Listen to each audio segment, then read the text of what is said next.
Ladies and gentlemen, welcome to the first ever Lights Camera Discussion podcast with myself, Massey1903. I'm joined here by Collective Unit and Todorov, aka Got Red on You. Welcome, guys. How are we doing today? Morning, mate. I'm good. How are you? Not too bad. Todd, you all right? Yeah, not too bad, mate. Thanks yourself. Good stuff. Yeah, not too bad. And we haven't spoken before, obviously, this recording as well, so that was all natural. So, yeah, awesome.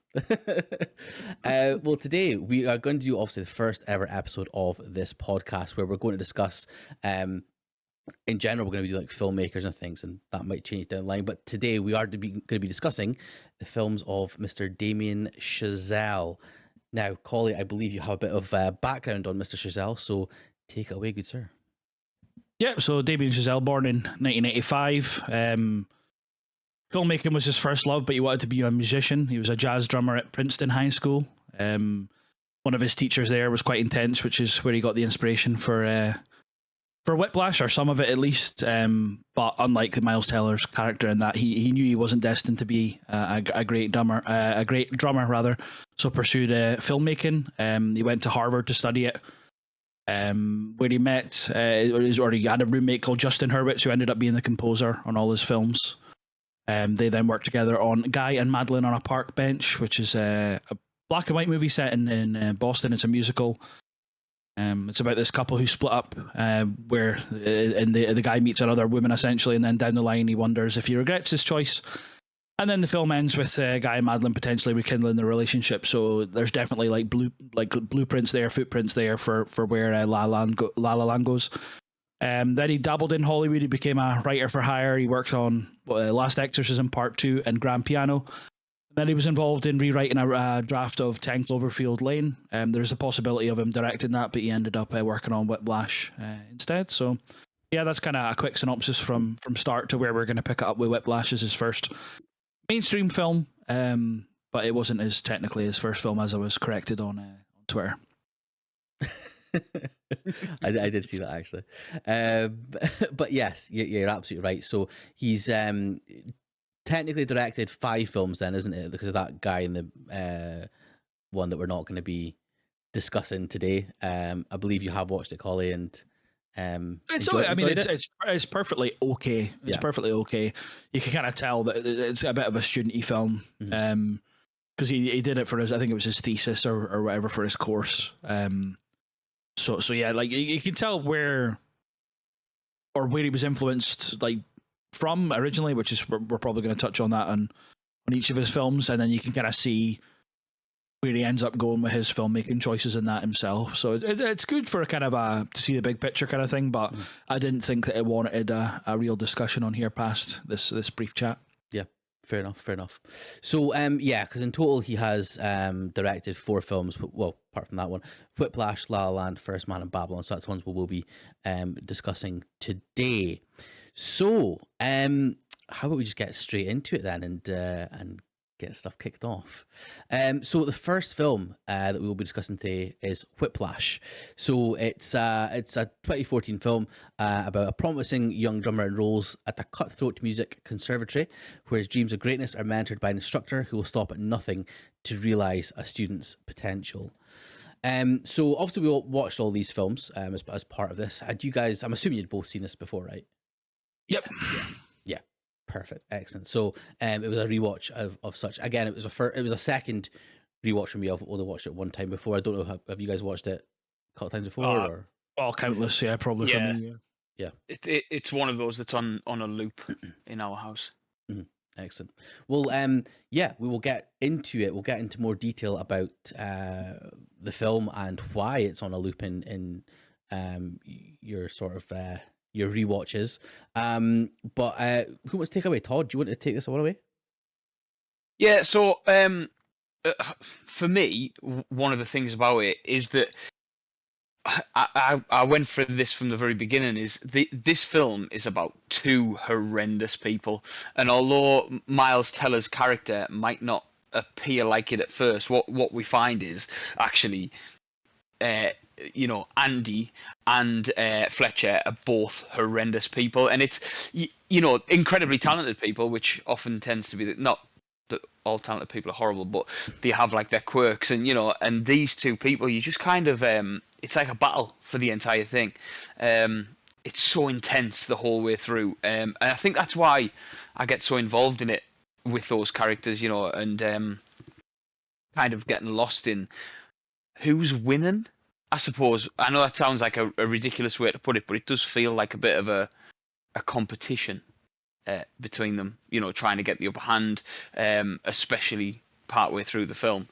The I know we'll go into a little bit more detail, but the music, obviously being at the forefront, is one of the most incredible uses of music in any film. I think, just for the way that it shows the characters and the journey that both of them have through it.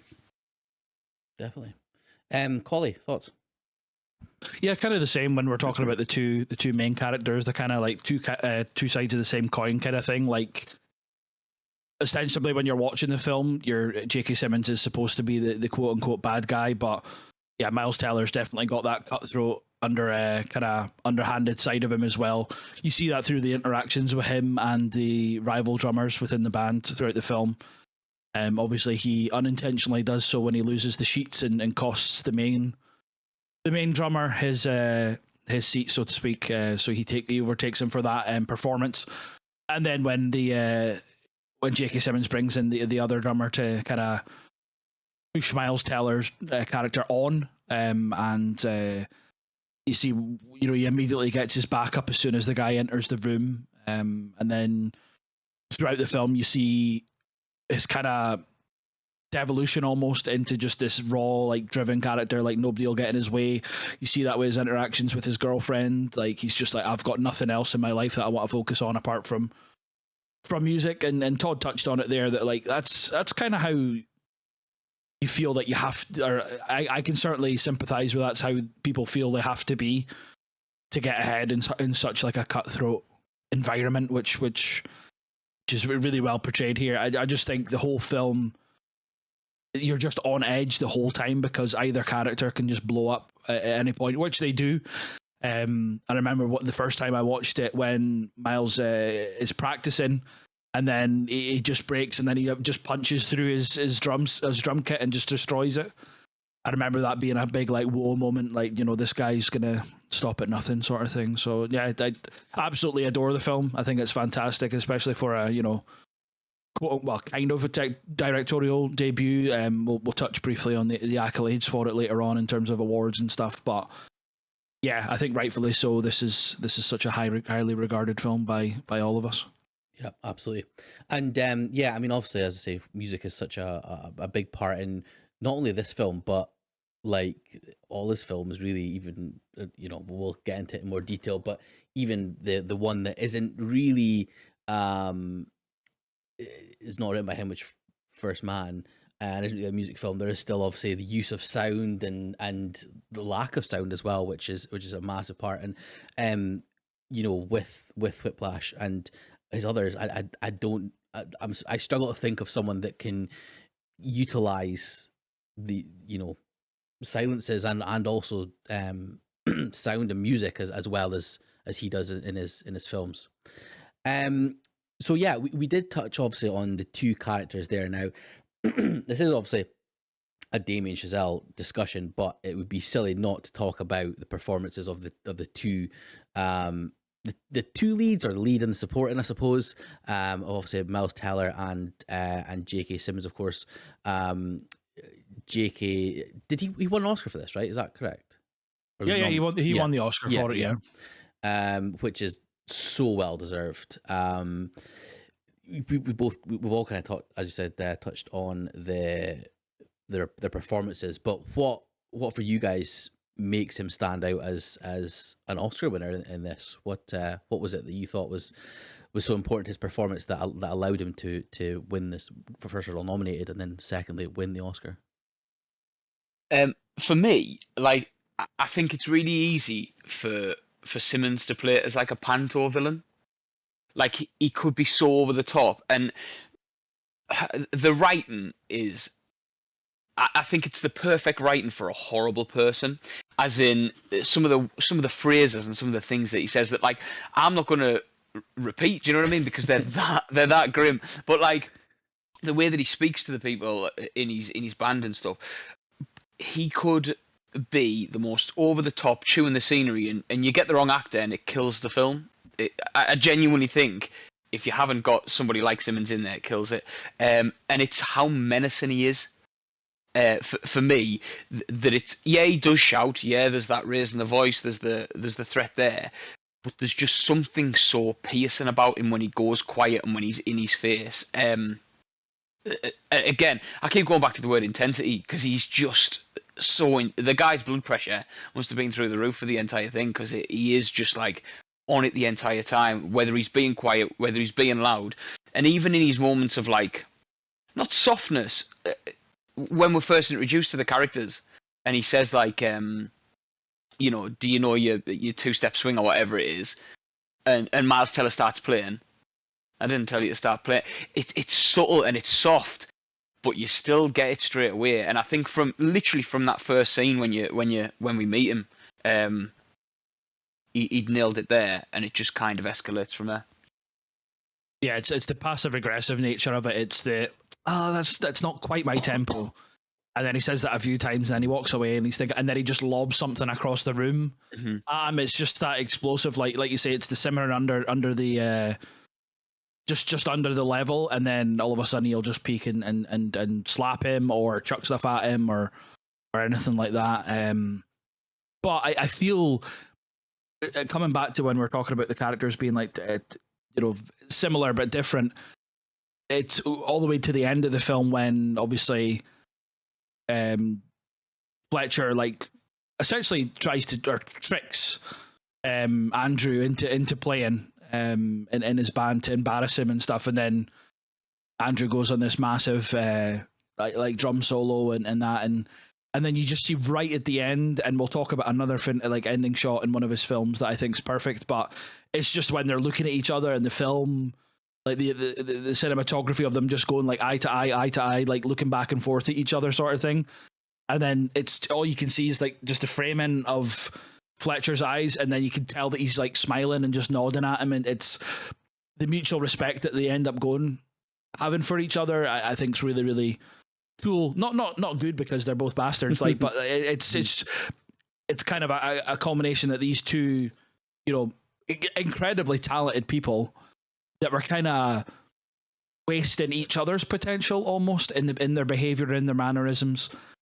It kind of culminates at the end that they're gonna, like, you kind of expect after that, like not that there would be a sequel film, but like the aftermath of the film is that they would then have that respect for each other and go on to make amazing music together, which is what you want for certainly for Neiman, like the main character at the start.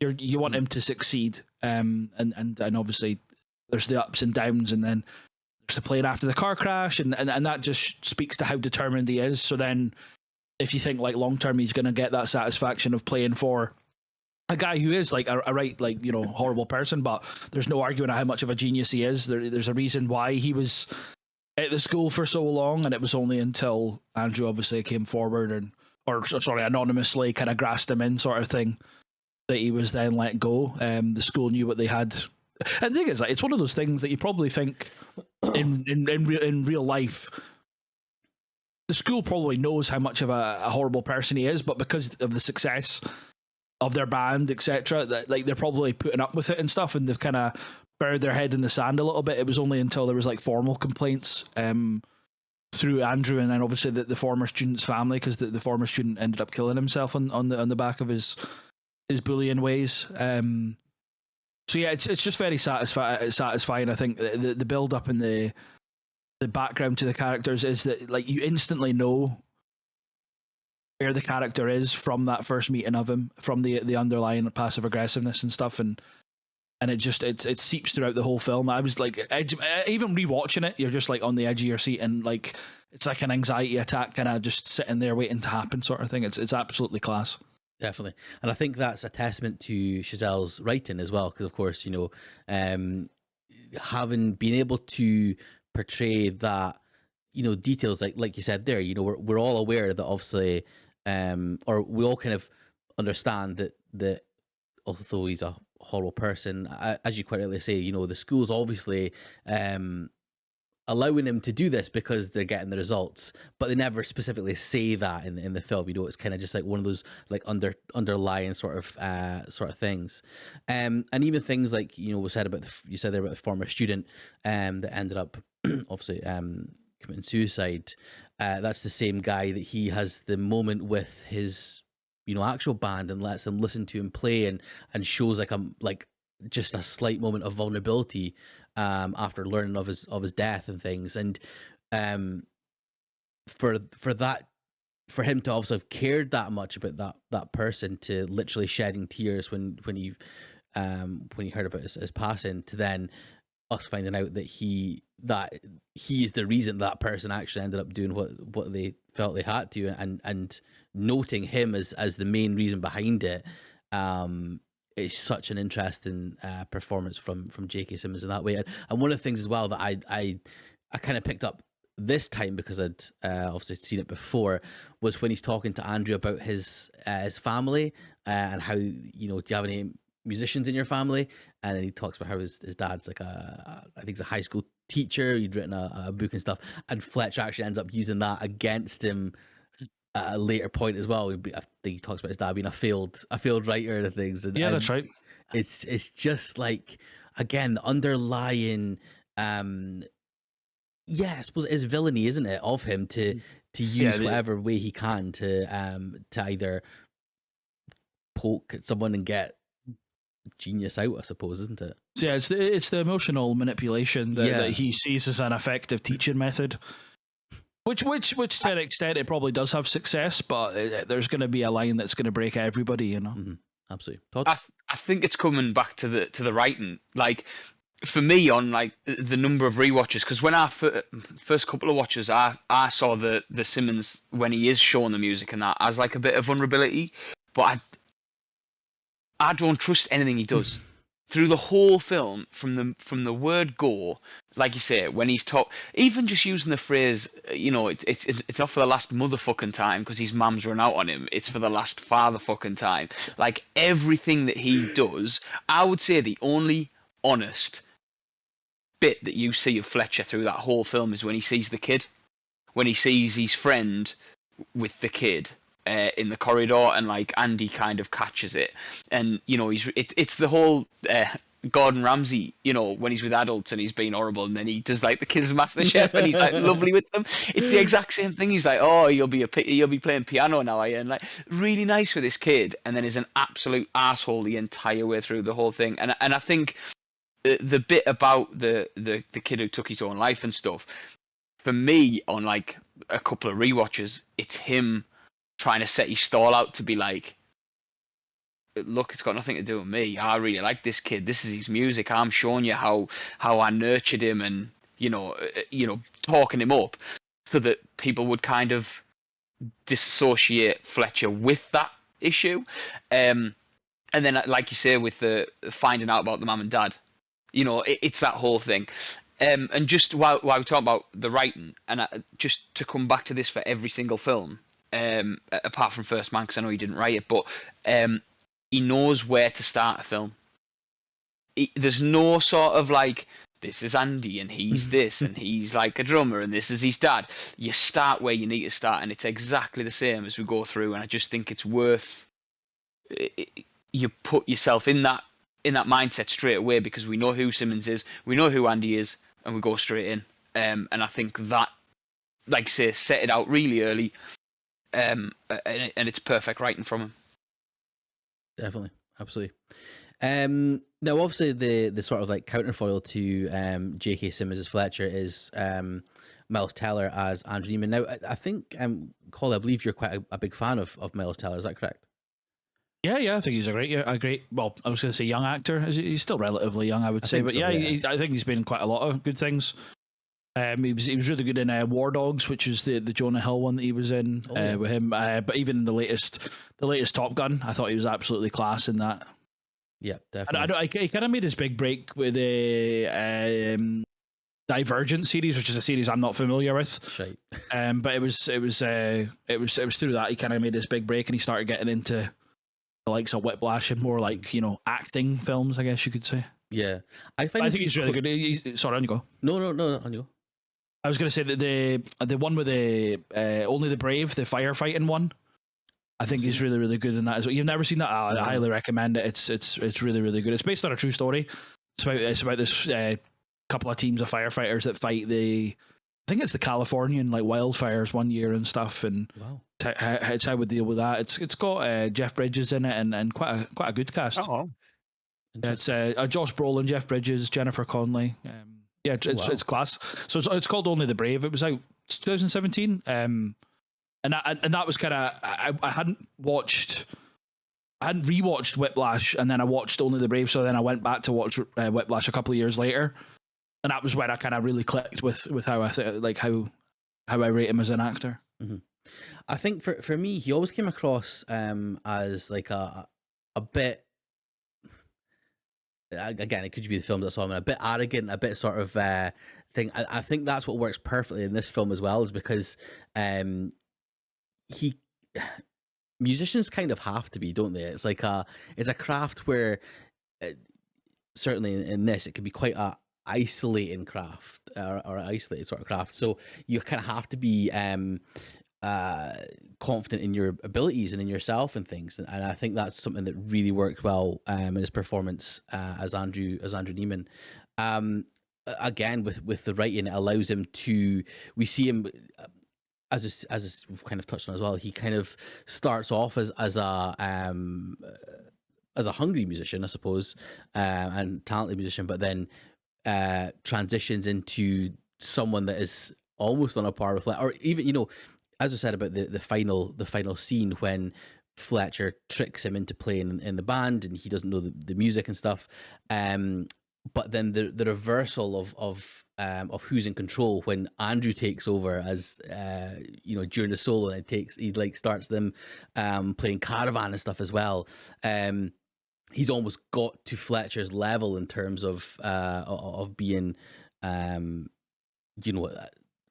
having that much respect and that much talent and stuff as well as a drummer, and purely being focused on just just the music side of it. So yeah, I mean, definitely for me, I'm really interested in that Only the Brave, but for me this is definitely my favorite performance of Miles Teller's. Todd, Yeah, sorry. no, we'll let Todd speak and then come back to me. No, I'm with you. I'm not big on him in terms of like what I've seen him in, because I haven't seen that Only the Brave, and it does sound, especially with the cast around him.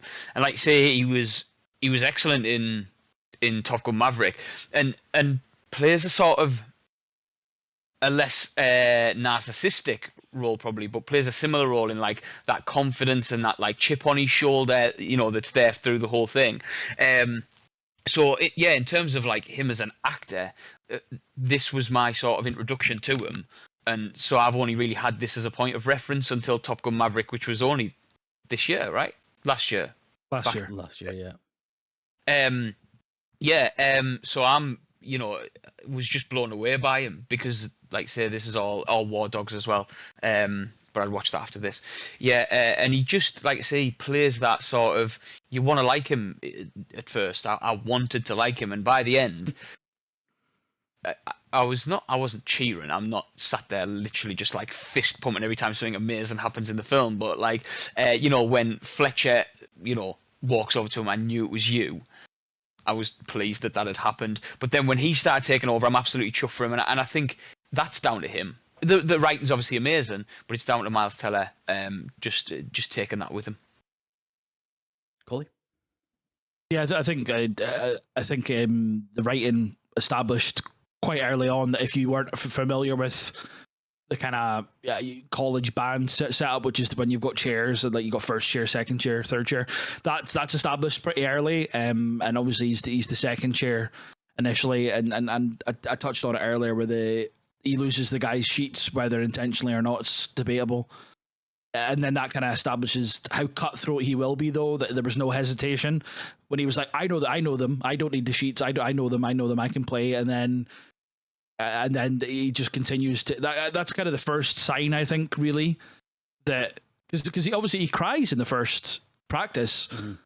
And he's obviously, he knows that that's shown him as like weak in Fletcher's eyes.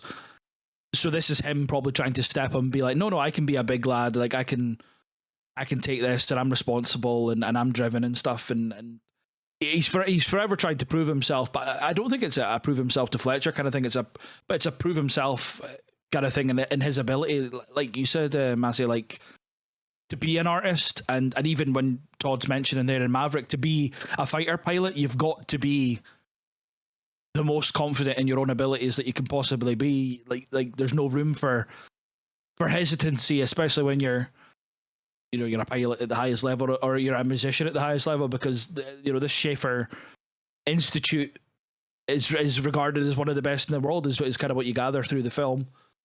So you're playing with the best of the best, because that's the thing. Like there's no real dabbling into other characters in this film. There is minutely, but it's all tied back to Fletcher. When you're with Andrew's family, you're seeing those scenes because of how it reflects onto how Andrew is with his brother and all that kind of rivalry side of things. And then the interaction with the rest of the band's minimal, but you can tell that they're obviously all the best of the best, and there's probably micro stories in there that they're competing with other people to be it. So these guys are all relying, like the drumming is a central part, obviously, of a band, because that's the rhythm, that's where everything kind of moves out from. And that's why Fletcher needs it to be perfect tempo, perfect execution, and that's what obviously Andrew strives himself to be. So I think Miles Teller, like, fantastic in this. He didn't get nominated or anything for at least the Oscar. I can't really remember who else was nominated that year, but like J.K. Simmons, when you look at the rest of the he was up against, where was he? It was Robert Duvall in The Judge, Ethan Hawke in Boyhood, Edward Norton in Birdman, arguably a really good performance as well, and then Mark Ruffalo in Foxcatcher. So we talk about the Oscars annually now, and we've mentioned loads of times that there's like different tiers of acting performances within the category, and like J.K. Simmons in this is like S tier. There was no way that he wasn't going to win it, and without looking up the acting, the main acting position, I'm sure that Miles Teller would have been in with a shout there or thereabouts if he had been nominated, for me at least. Yeah, absolutely. Talking about obviously the folder and stuff, that's also a big part of the sort of like change in Andrew, or sort of at least in his fortunes, I suppose. As well, have you heard about the theory that it's Fletcher that steals the folder? No, I've never heard of that, but I can certainly believe it as an emotional manipulation thing. Yeah, I can absolutely believe it. So, basically the theory is that he was the one that stole it to test both Andrew and the other boy, the other whatever guy, Tanner. That's the one. Yeah. Basically to see who would step up, and then also Tanner can't visually read. He says that Fletcher knows about his whatever it is he has, and that's when Andrew also steps up and basically takes it. So, again, another use of as I say, manipulation of things as well. In terms of actors in the leading role for 2015, I'm just having a look just now. We had, Eddie Redmayne won for The Theory of Everything. There was also Steve Carell for Foxcatcher, Bradley Cooper for American Sniper, Benedict Cumberbatch for Intimidation Game, and then Michael Keaton for Birdman as well. Keaton and Cumberbatch would both be out of the Foxcatcher's wank. American Sniper I've not seen, but American Sniper's crap. It's just it's just all propaganda. Yeah, I did hear that, to be honest. So I mean, I would... and Eddie Redmayne winning that, like, that's that was going to be the winner that year, I believe. It's nailed on, isn't it? Yeah. Although I did watch the Intimidation Game recently, and it's imitation, banger. But yeah, it's a banger. What did I say? You say intimidation, it's imitation. Okay. Well, just the setting intimidated me. So the Imitation Game, and it's a banger of a film, by the way. Like, it's fantastic. Yeah, I gave it 5 stars on Letterboxd. If you're not following me already, Just plug everything. So you got to do. So you got to do. So yeah, we've also spoken about the two main actors that are in the film. We've kind of touched on obviously the writing of Damien Chazelle, but what about his directing in this? Was there anything specifically that you guys saw that pointed towards either Damien Chazelle, whether that's interesting or a great thing he did, or something that you potentially even saw later down the line as well? Thoughts, directing? Yeah, well, the direction's very intense and personal, and I think he does carry this through to his other films. Certainly, First Man. When we talk about that, it'll be a thing that we can discuss. A lot of he seems to really like eyes in films. I think he focuses on them a lot. This film did win the Oscar for film editing, so obviously it's not just him that's going to be directing it, but he's obviously the brains behind it. So it's the cuts from like drum kit to Andrew to drum kit to Fletcher and back. It happens that there's multiple scenes in the film. There's the practice, there's the first performance on the stage, and then there's the performance obviously when after he's crashed, and then there's the performance at the end, and it's a similar style each time almost. But it's just like I said earlier, it's like anxiety driven. It's just 100 mile an hour. It's frantic. It's almost like I talked about this with a friend the other day because we were talking about James Bond and Jason Bourne films. But it's like an action film, even though it's not an action film. It's the quick cuts that just ramp it up and ramp it up and ramp it up. I think his directing of certainly of those sequences is great. In terms of like the conversational ones, like when he's at dinner with his girlfriend, I think they're pretty not run of the mill either. But you know, there's nothing there that caught my eye. But certainly, like when you talk about the directing of the film and how it's shot, all the kind of musical sequences, which makes sense being what the film's about, are where the directing for me is what makes it so enjoyable and anxiety ridden. So there was.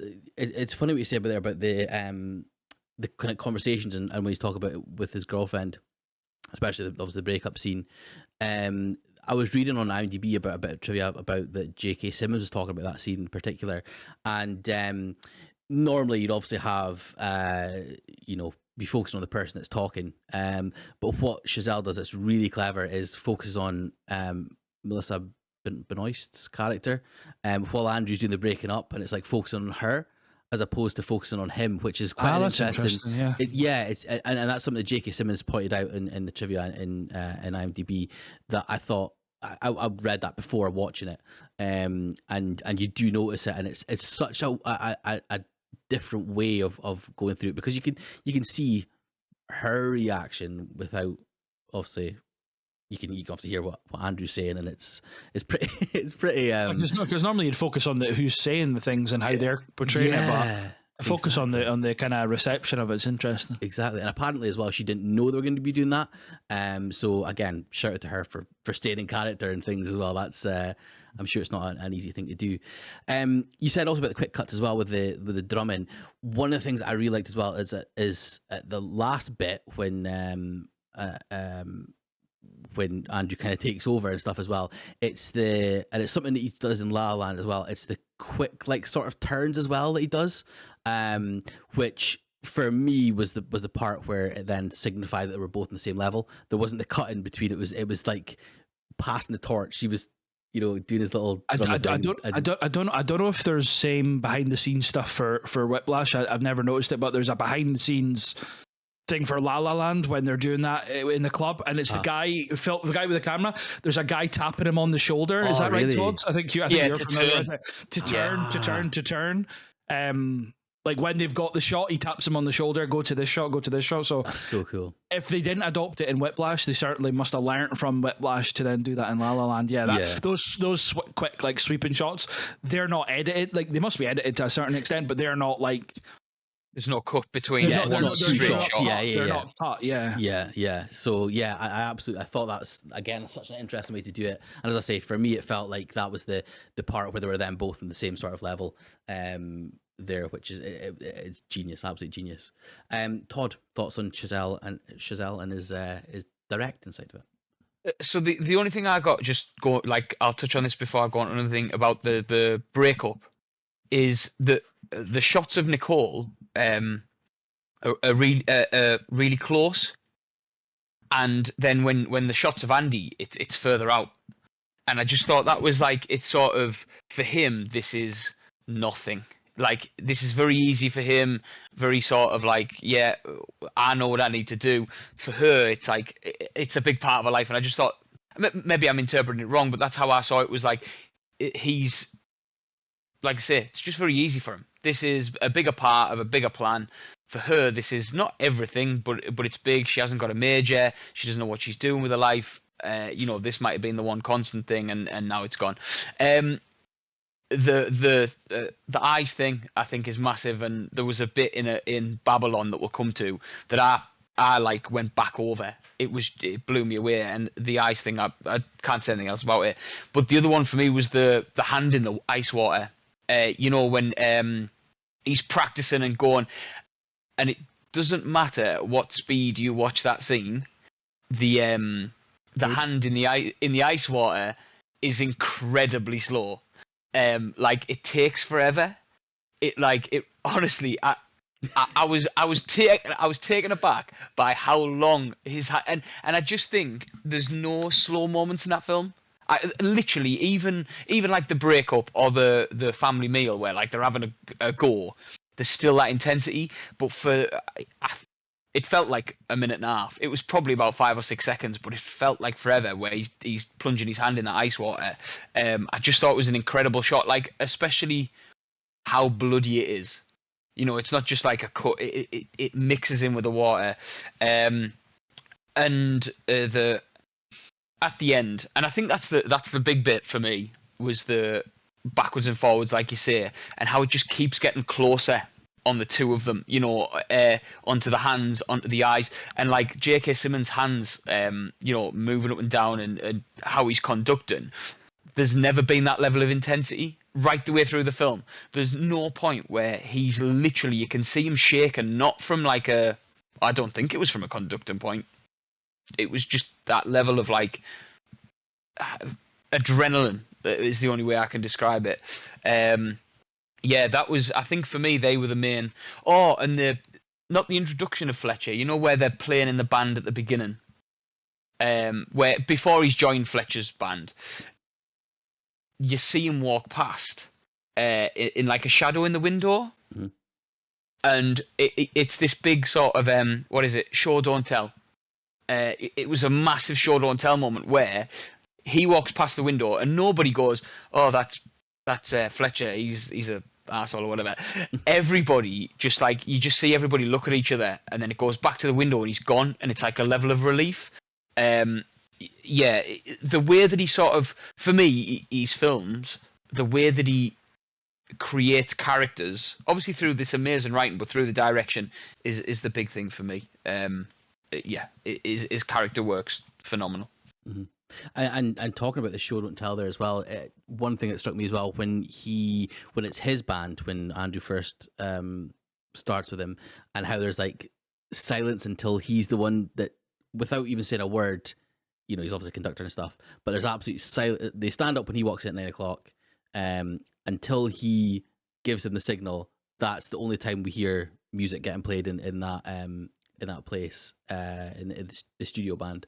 And yeah, I completely agree. It's absolutely wonderful. Do you want to talk more about Whiplash, or have we kind of covered all the bits and pieces you want to? Is there anything you just want to kind of sew up with Whiplash just now? No, I think because it's so like two character centric, I'm happy that we've covered them and talked about the direction as well. So I'm happy. Yeah, me too. Perfect. Okay, so that was Whiplash. So let's move on to his next film, and this was a first watch for me. So the next film is La La Land. It was released in 2016, and the synopsis for that is that while navigating their careers in Los Angeles, a pianist and an actress fall in love while attempting to reconcile their aspirations for the future. So yeah, because it's a first watch from you, have obviously discussed that I'll kind of lead this one. Now, I would preface it with, I have tried to watch it 2 times before, and I could never get past that fucking highway scene right at the start.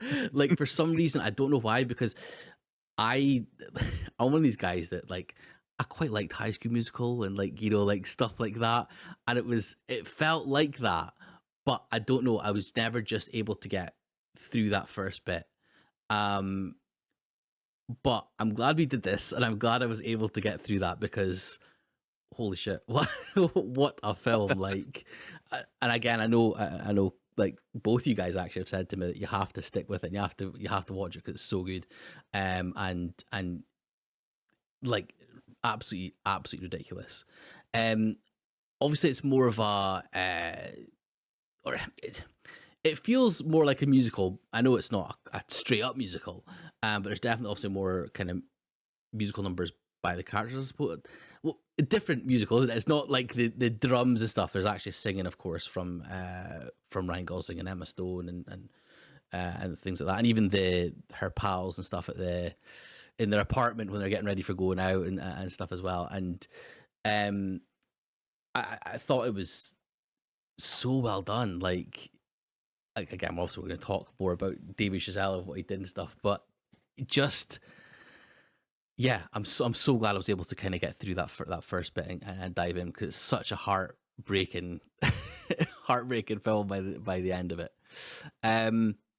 Collie, obviously we know that you enjoy it. What's your thoughts on rewatching it again for this? I love this film. It's one of my favorite ever films. Any chance I get to rewatch it or even just listen to the soundtrack, I'll do it. And yeah, I'm just so glad that we get to kind of delve into what's good about it and what makes it so good. I just think the love story throughout it is what stands out for me, and we'll obviously talk from start to finish the plot once we've given our initial thoughts. But it's like it kind of zigs and zags the opposite of what you would expect. I remember walking out the cinema after it, like just impressed with how it went because like 99% of films will just do what you expect in terms of what you see in rom-coms or not even rom-coms but just loads of films. There's love and then there's a bit of angst and some falling out and then they always come through in the end, and it's just not the case here, which I thought was just equally devastating as it is impressive. Todd? Yeah, I'm with you both in the sense that, like Ollie, I love this film. Like it's a comfort film, but it's also one that I can watch and pick bits out of. But I'm with you, Massey, in that like even now, as much as I love it, I describe it as a Gap advert. That's what it feels like. It feels like that opening. And I've listened to the song. I really like Another Day of Sun as a song. It's just that first bit feels a bit much. But apart from that, like it's just like you say, everything just kind of takes you on a different direction. I think the tone shifts in the film so well. The music, but for me, you'd be hard pressed to find better chemistry on screen, and I think that does a lot between Ryan Gosling. And I know we'll get into it, and I apologize for jumping the gun, but like between Ryan Gosling and Emma Stone, yes, but everybody in it is just like having the best time, and you can see it. And I think that's important. So yeah, it's a film that I love, and it's a film that I'll sort of I could talk about for ages, so I will be careful on how long I'm gonna go on and on and on. Yeah, it's absolutely fine. I can edit half your stuff out, so it's all good. All of my stuff. It's interesting what you say. Obviously, both you're saying there about how it zigs and zags in different directions, and that was one of the first things that I caught as well was how they're sitting in the blaring sun in this Los Angeles traffic, and the title card is winter. Like even just that little nod, like got me. It's just such a well, I mean, for folk that live in LA, that is their winter. But for obviously living in a bit colder climates like us, then winter does not look like that in the slightest. I wish it kind of did. But yeah, I thought that was a nice little subversion. But yeah, I completely. That was again one of the things that I really took from it was the chemistry between Gosling and Emma Stone, and like I don't know if I've ever seen an on-screen to have that much chemistry, and look that damn good as well. Like they're they're lovely looking people, and it was definitely something that I thought really, really, really helped the film. So yeah, absolutely fantastic. We obviously kind of spoke about Chazelle and his love for music and stuff, and this kind of felt to me like, I don't know, I sort of almost felt like, I don't know if this is what you meant, but like he's like Gosling, in Gosling's apartment. What was his name again? Sorry, his character's name? Seb. That's it, Seb. Sorry.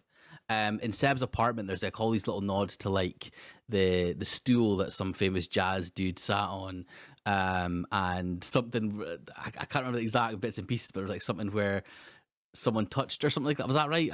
Colin, you'll probably obviously know, haven't watched it a bit more than me, but there was like a lot of little trinkets from days gone by of sort of like jazz musicians or musicians in general, and that felt to me like that was Damien Chazelle almost placing himself as, or kind of giving himself an avatar as yeah, you can definitely feel that he's painting himself as some sort of like pained musician artist that's trying to maintain, the kind of classic Hollywood feel. Obviously, we'll touch on Babylon when we get to that. But there's the stool, but then there's the going to see Rebel Without a Cause together. There's the mention of the Casablanca set, all that kind of stuff. It's like it's old Hollywood is throughout this film. Obviously, through where it's based, and even the title is La La Land because that's what Hollywood was once. What a nickname for Hollywood was La La Land.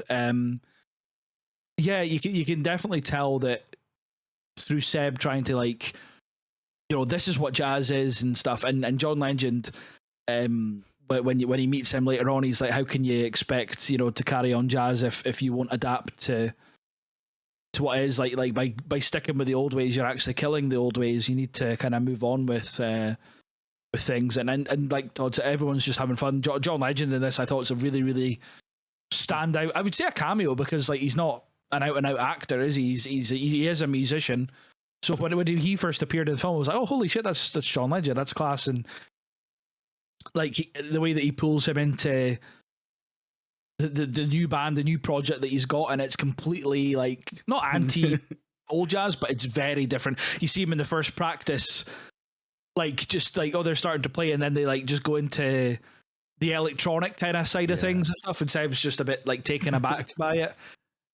And again, I'm jumping all over the place, but the argument, and we'll talk about this probably, the argument between Seb and Mia about like, is this what you want to do, and this isn't what I envisaged, and all that kind of argument all stems from his stubbornness to want to keep the old ways, but then when he changes how he feels like he should to adapt to Mia's lifestyle or life plan because he overhears the call with his family, with her family, while he's in her apartment and stuff, or his apartment, or whenever she's on the phone anyway.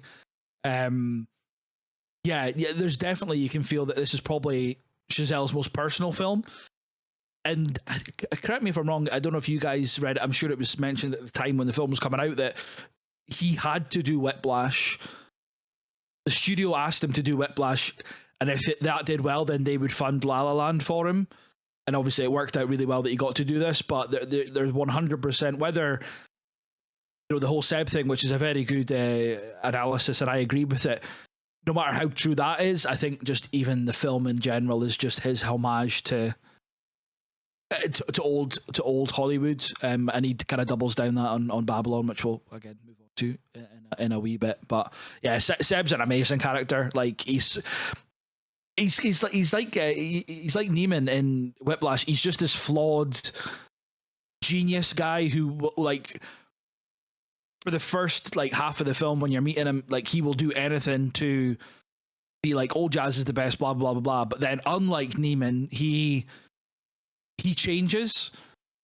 But whether it is too little, too late, or it's just never going to happen realistically, he feels like he's forcing it. Is up for discussion, and we will. But yeah, I love him. I think he's one of my favorite protagonists in a film. Mm-hmm. Absolutely, yeah, yeah, you're right. Todd, thoughts? Yeah, just going on riding the Gosling train as such. I wish Like, I'll easy do that. yeah, well, if you're listening, Ryan, reach out, please. No, like for me, like from the start, I love that.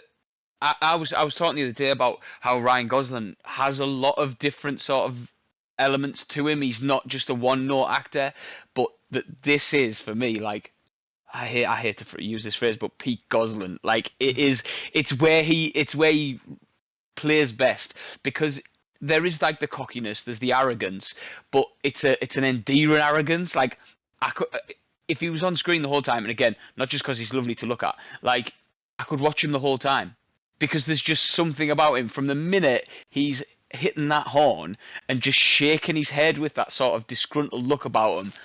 And I love that that becomes like his thing through the film is when he's outside the house like holds the horn and she's like, is that going to happen every time now? And she's like, I guess so. She loves it as much as we do. Yeah, and I think the work that went into this film in terms of musically, I didn't do a lot because what I didn't want to get bogged down in is like the sort of facts and do you know what I mean? I didn't want to start coming in being like, well, it took this many reels of film or whatever. I didn't want to be going into that, but what I did read was that John Legend isn't a guitarist, and learned the guitar, to the extent that he needed to. And Ryan Gosling learned piano, but it pissed John Legend off how easily Ryan Gosling learned piano and how quickly he learned it to the standard he did. Wow. It's insane. I remember watching the film for the first time. I was like, there must be a cut there that I've missed or something. Like, there's no way that Ryan Gosling, unless he, like, I just knew him as an actor at the time, unless he like played piano since birth or whatever. Like, there's no way he can play like that. And the fact that he learned to play piano for this film is insane. Like, obviously he's playing it throughout the film, but it's when he goes on the massive like tangent when he's playing in J.K. Simmons' restaurant. And then the darkens and the light is just on him and he's like going mental and stuff, and then it cuts back to the restaurant. The fact that he like naturally played that is crazy to me. It's absolutely crazy. I was gonna say I didn't actually know that he did So that. To hot. be perfectly honest. Ryan Gosling. And his little fringe falls down because he's playing so intense. Oh my god. Yeah, I didn't know that he actually did all that himself. To be honest, it's funny you say about him being Pete Gosling and endearing. There's one other performance of his that I think is really close to this, but just a slight difference, and that's in The Nice Guys. Nice Guy's just amazing. Yeah, like Yeah. he's kind of the same sort of like endearing on the screen, but also a kind of flawed character. And then he has like little comedic moments. Obviously, it's like tip to 100 when he's in Nice Guys, of course. But I kind of saw the similarities to it because I watched Nice Guys just a couple of days before, actually. I think the difference.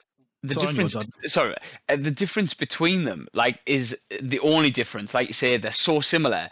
Is that in Nice Guys, Ryan Gosling falls over. He falls for days. Where like La La Land, Ryan Gosling Seb falls over and somehow lands on his feet again. Like he just has like that sort of. Do you know what I mean? That he's suave. That's the word you use. That and I think that's the only. But you're spot on. Like it is that like. You just want to watch him and like smile at him the entire time. Sorry, Collie, on you go. No, it's just like Gosling for me was prior to this kind of going into the not the samey kind of roles, but there was like Drive, and then there was Place Beyond the Pines, and then there was Only God Forgives, all prior to this, and it was kind of he's just kind of playing not the same character, but this kind of just like quiet, intense dude in all of those. But he was flavouring that with like I think he was really good in Ides of March with like George Clooney, and then the year before this was The Big Short, which he plays that like really flamboyant, obviously like out there, like bed broker guy, and then Nice Guys in this were the same year. So this I think opened up a lot more like facets to his acting than I really thought he had. I thought he was excellent at what he did, but he was kind of. I think like Tom Hardy kind of esque in terms of a bit typecast for a while. It's arguably Tom Hardy still is, but Ryan Gosling at least has shown that he can be this outgoing, flamboyant, excitable, talented, funny guy, and then obviously, like we'll touch on First Man next, where he kind of goes back more into the quiet, brooding intensity. But then there's the flair of he kind of knows what he can do as well in that, and that's why we're kind of excited to see him in Barbie, I think, because of what kind of performance will he bring in next, because he's just that good. But yeah, he's just I could talk about him for days. But we should probably speak a little bit about Emma Stone. I just want to say one thing as well. Like, have you guys ever seen Lars and the Real Girl? Right. Yeah. Yes. Holy shit! Like, I watched that for the first time this year. I think it was this year. Blown away, like his performance in that. Like, that is insane. Like, and that was 2007. Like, I can't believe he's because you're right in saying that most folk or most like good looking actors and things like that are typecast and that sort of thing, or like get typecast like action kind of whatever, blah, blah blah. But him to do Lars and the Real Girl like in 2007 before he was like big is like a wild. But yeah, I'm just kind of glad like, it's just because it's not my kind of film. He's really good in them, don't get me wrong, but like the rom-com stuff that he was doing, I'm just glad he's kind of stepped away from that from a personal, like, selfish point of view. I think he's great, and like Notebook's not a film that I enjoy because it's not very good.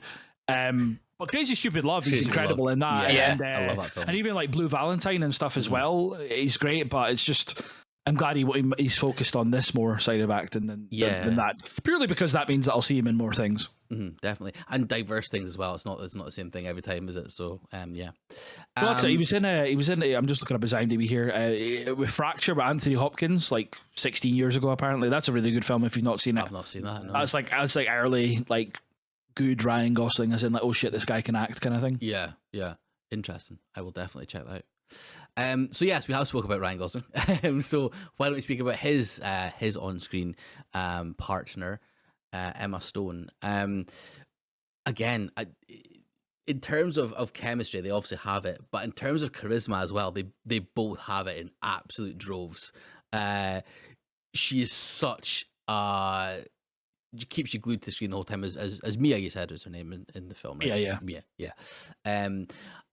What I really liked about it as well is that they obviously both sang in their songs that they do, but they're also both not perfect singers, which I thought was a lot better than, like, you can sometimes get like polished, like it can't have any sort of any sort of it's got to be like perfect, like singing and vocals and blah blah. Absolutely. Yeah, but they were both certainly in the famous scene, when they did the dancing with the legs and the kicking and the thing, when they were singing that. What song is that called again? Sorry. Waste of a Lovely Night. Is that what? Yeah. On Top of the Hills. Yeah. When they were singing that, like, I noticed that it was like, it's not perfect, but that's what makes it so good, is the fact that it's like not perfect. And yeah, so that was both of them singing there. Sorry, I'm going back towards Ryan Gosling. I don't want to keep steering our ship towards the Gosling iceberg, which I would easily crash into. But Emma Stone, yeah, she's phenomenal as the secondary character, or not secondary, sorry, because they're both like leading essentially, aren't they? But she's great as well, from obviously starting off as the barista in the coffee shop in the Hollywood lot, or the MGM lot, what it was called. That was such an interesting part as well, when the really famous person comes in, gets coffee, and the manager says, it's on us, and people stare at her and watch her walk out and stuff. And then obviously the flip side, jumping towards the end, is then her that gets that treatment as well once she's made it, after 5 years, and she comes back and she's given the exact same treatment that person did. I thought that was really, really well done. But Collie, thoughts on Emma Stone in this film? Yeah, I think she's incredible. Like, her portrayal of the young, frustrated Hollywood actress, all the way to writing her own play and booking the theater to then becoming the star. The journey's fantastic, but she just keeps that kind of, I don't even know how to like word it, but it's just the genuineness. I don't think that's a word, is it? But she just seems like an actual person, and I think that's due to the writing of Chazelle with this. I think the characters feel very believable, even though they're in this kind of fairy tale musical kind of story.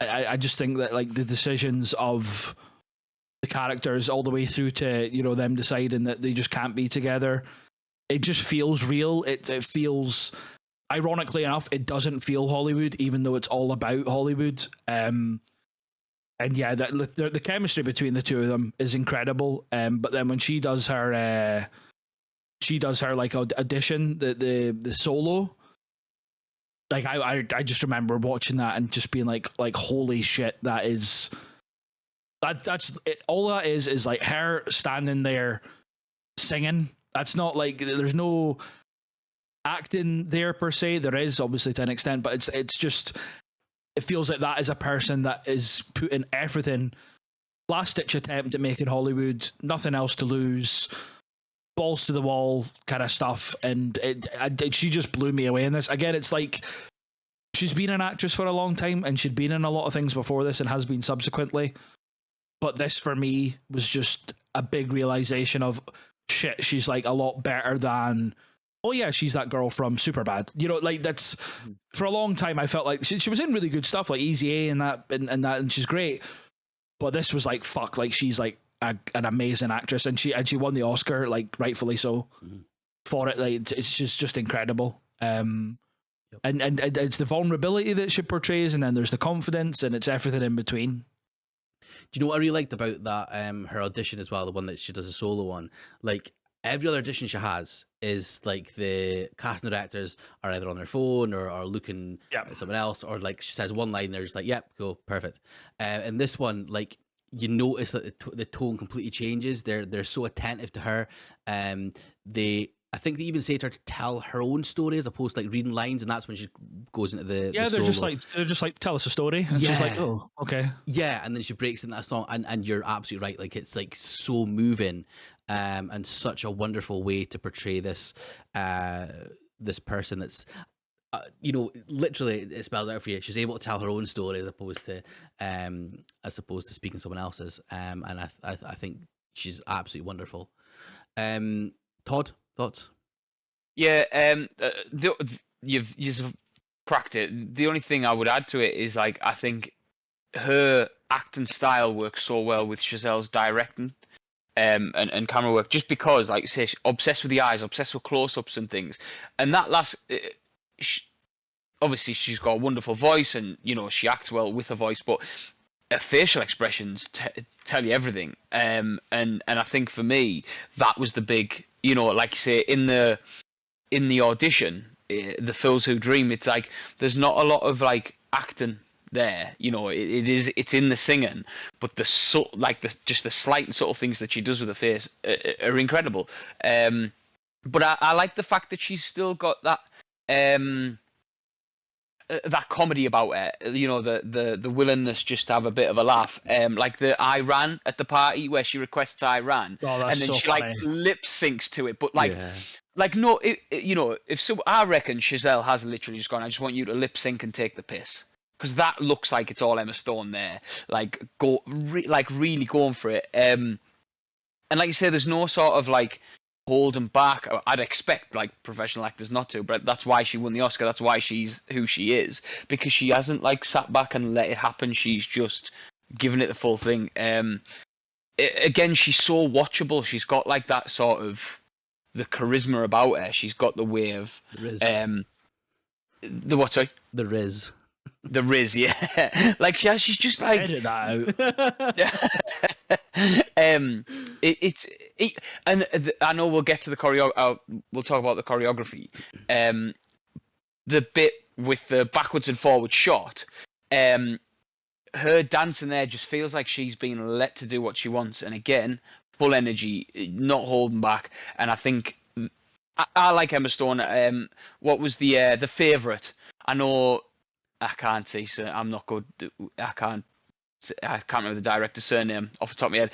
I know that The Lobster and stuff was a bit of a contentious one. I know The Favourite was a contentious one, and the new one that's coming out looks again like it's going to be a bit of a funny one. She'll draw me to them films every single time, because I know she wasn't in The Lobster, but what I mean is like her name is a draw for me.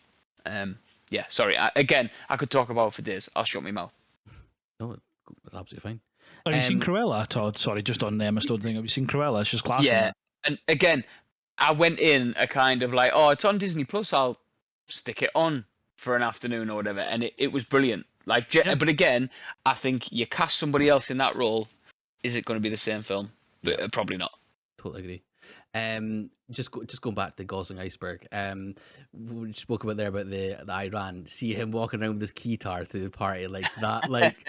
It's just so good. And then he tries to see this argument with her, and he's just sitting there with sunglasses and this little key, like just. And then the guy comes and like hits him on the chest, and he's like, "Right, we're back on or whatever."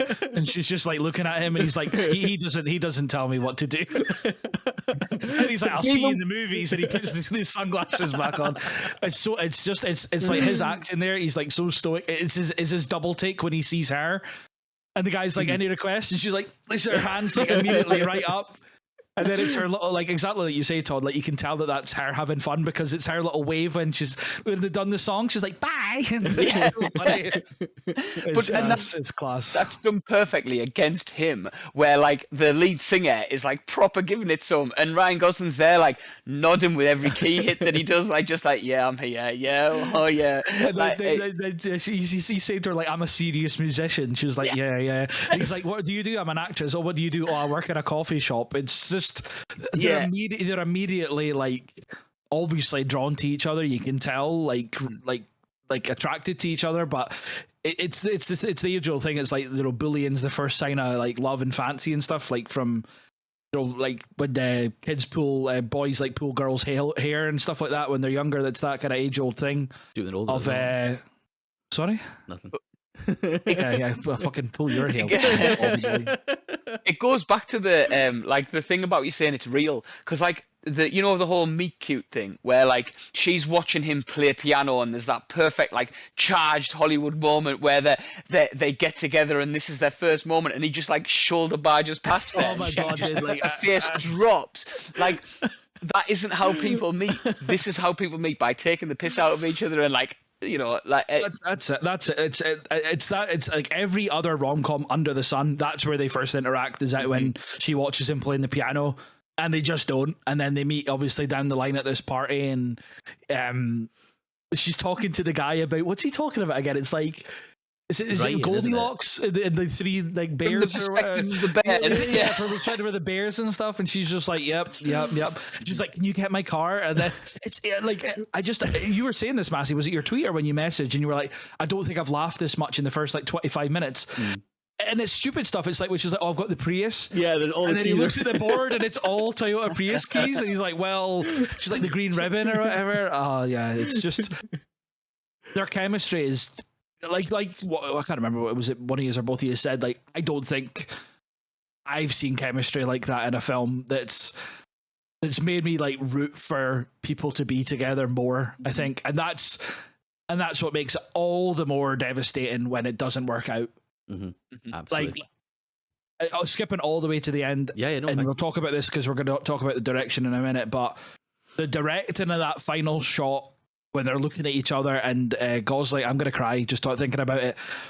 But when like Gosling just gives like the smallest like acceptance nod, as in like fucking, you can tell he's just like fucking good for you. Like he's like, "I'm so proud of you."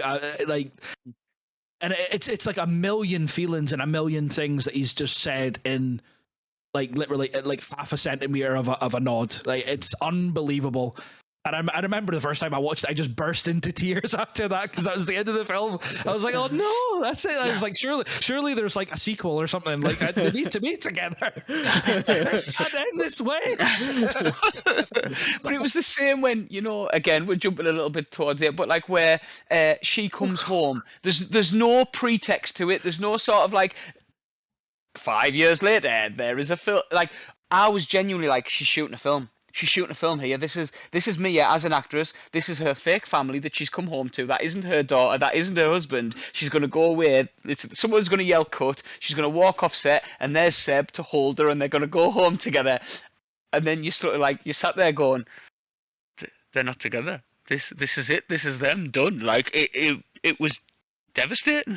Well, that was something that I. Oh, sorry. Sorry, on you go, Matt. I want to hear so much from you because you've never seen it before. That's on you go. So, well, that was something that I kind of like. I thought we were going to potentially, because when it comes to like the 5 years later, it comes out winter first, and I was like, oh, okay, cool. So we've had a year of this, like, from the start, from the traffic jam.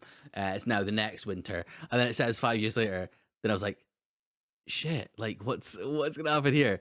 And what adds to devastation as well is that, like you say, Todd, we kind of see that. We kind of see Mia and Seb's relationship, what could have been if it went. Well, you get to see that they do the exactly compilation of the 5 years and what would have happened in the 5 years, leading to them going to the club together at the end. But it's just not them. I think you're right as well. That's what makes it so. What makes you so? I wasn't angry, but like I was heartbroken for them, that the fact that they didn't get that. Talk about like Marvel multiverse and stuff like that. That was also a version of what could have happened. Absolutely, yeah.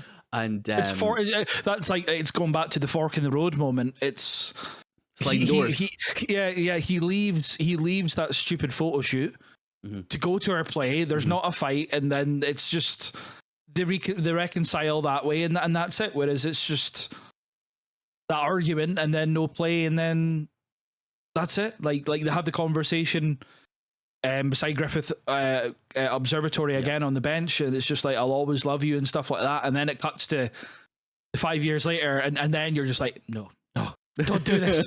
And then they go to her and her husband rock up to the club, and you're like, oh, like where's this going? And then they walk past the stool mounted on the wall, and then as soon as you see that, you're like, oh my god, this is his club. Because I don't think you see the sign when they walk in. Correct me if I'm wrong. I don't think you do. You do. Once you see the stool, then she sees Seb's. That's right. Yeah. Oh my god, it's just. I think, like, for me, it's the perfect bad Hollywood ending, if that makes sense. Like, it's perfect because, like, I think it's such a brave choice to do it like that. And it's the zigging and the zagging when everyone else would be doing this. Like a Disney film. Like, a Disney film would never end that way. Like, and rightfully so, because Disney films are like that. But for this to end like not even Disney films, or just musicals in general, it harkens back even to like West Side Story. And obviously, I don't think these have never maybe. Well, we obviously watched the remake, but I grew up watching the original because it's one of my mum's favorite films. So I've seen the original multiple times, and that ends in absolute tragedy with deaths and all that kind of silly stuff, Romeo and Juliet type stuff. And this is kind of the same. It's like an anti-love story almost. By the end of it, it's just, and that's what makes it real, is that these, like, maybe not obviously story for story, but it's a tale as old as time in terms of people meet each other, they get on great, it's like amazing, like for a short while, and then their lives just don't marry up, and then they just go their separate ways, which I think why it's that last head nod is perfect, because it's like, it's an acceptance of what like real life just is he's successful, he's got his club, she's successful, like as this Hollywood star. That's what they both wanted. It just so happens they're not together, but there's that mutual like love and respect for each other, which is why I love it, because when they sit on that bench and they're like, oh, I'll always love you, and they say it to each other, and you're just like, yeah, okay, like whatever, you're just saying that, but you can tell in that moment of them looking at each other that they've meant that for the 5 years, and they'll always mean that it just wasn't meant to be. Yeah, it's so sad. Absolutely, it's sad. I would say as well that I suppose that is the solace. What's the word? Take solace in the fact. Yeah. You take solace in the fact that they are both successful. They both got absolutely roughly, pretty much what they wanted, apart from obviously the relationship side of it. Mr. Gosling got his club with that plays proper jazz, and then she obviously is a big movie star and stuff. Yeah, like if it cut back to him playing in fucking J.K. Simmons' restaurant or whatever, you'd be devastated for it. Like, you'd be like, well, that's a bit of shit, is it? Like, but like you say, it's.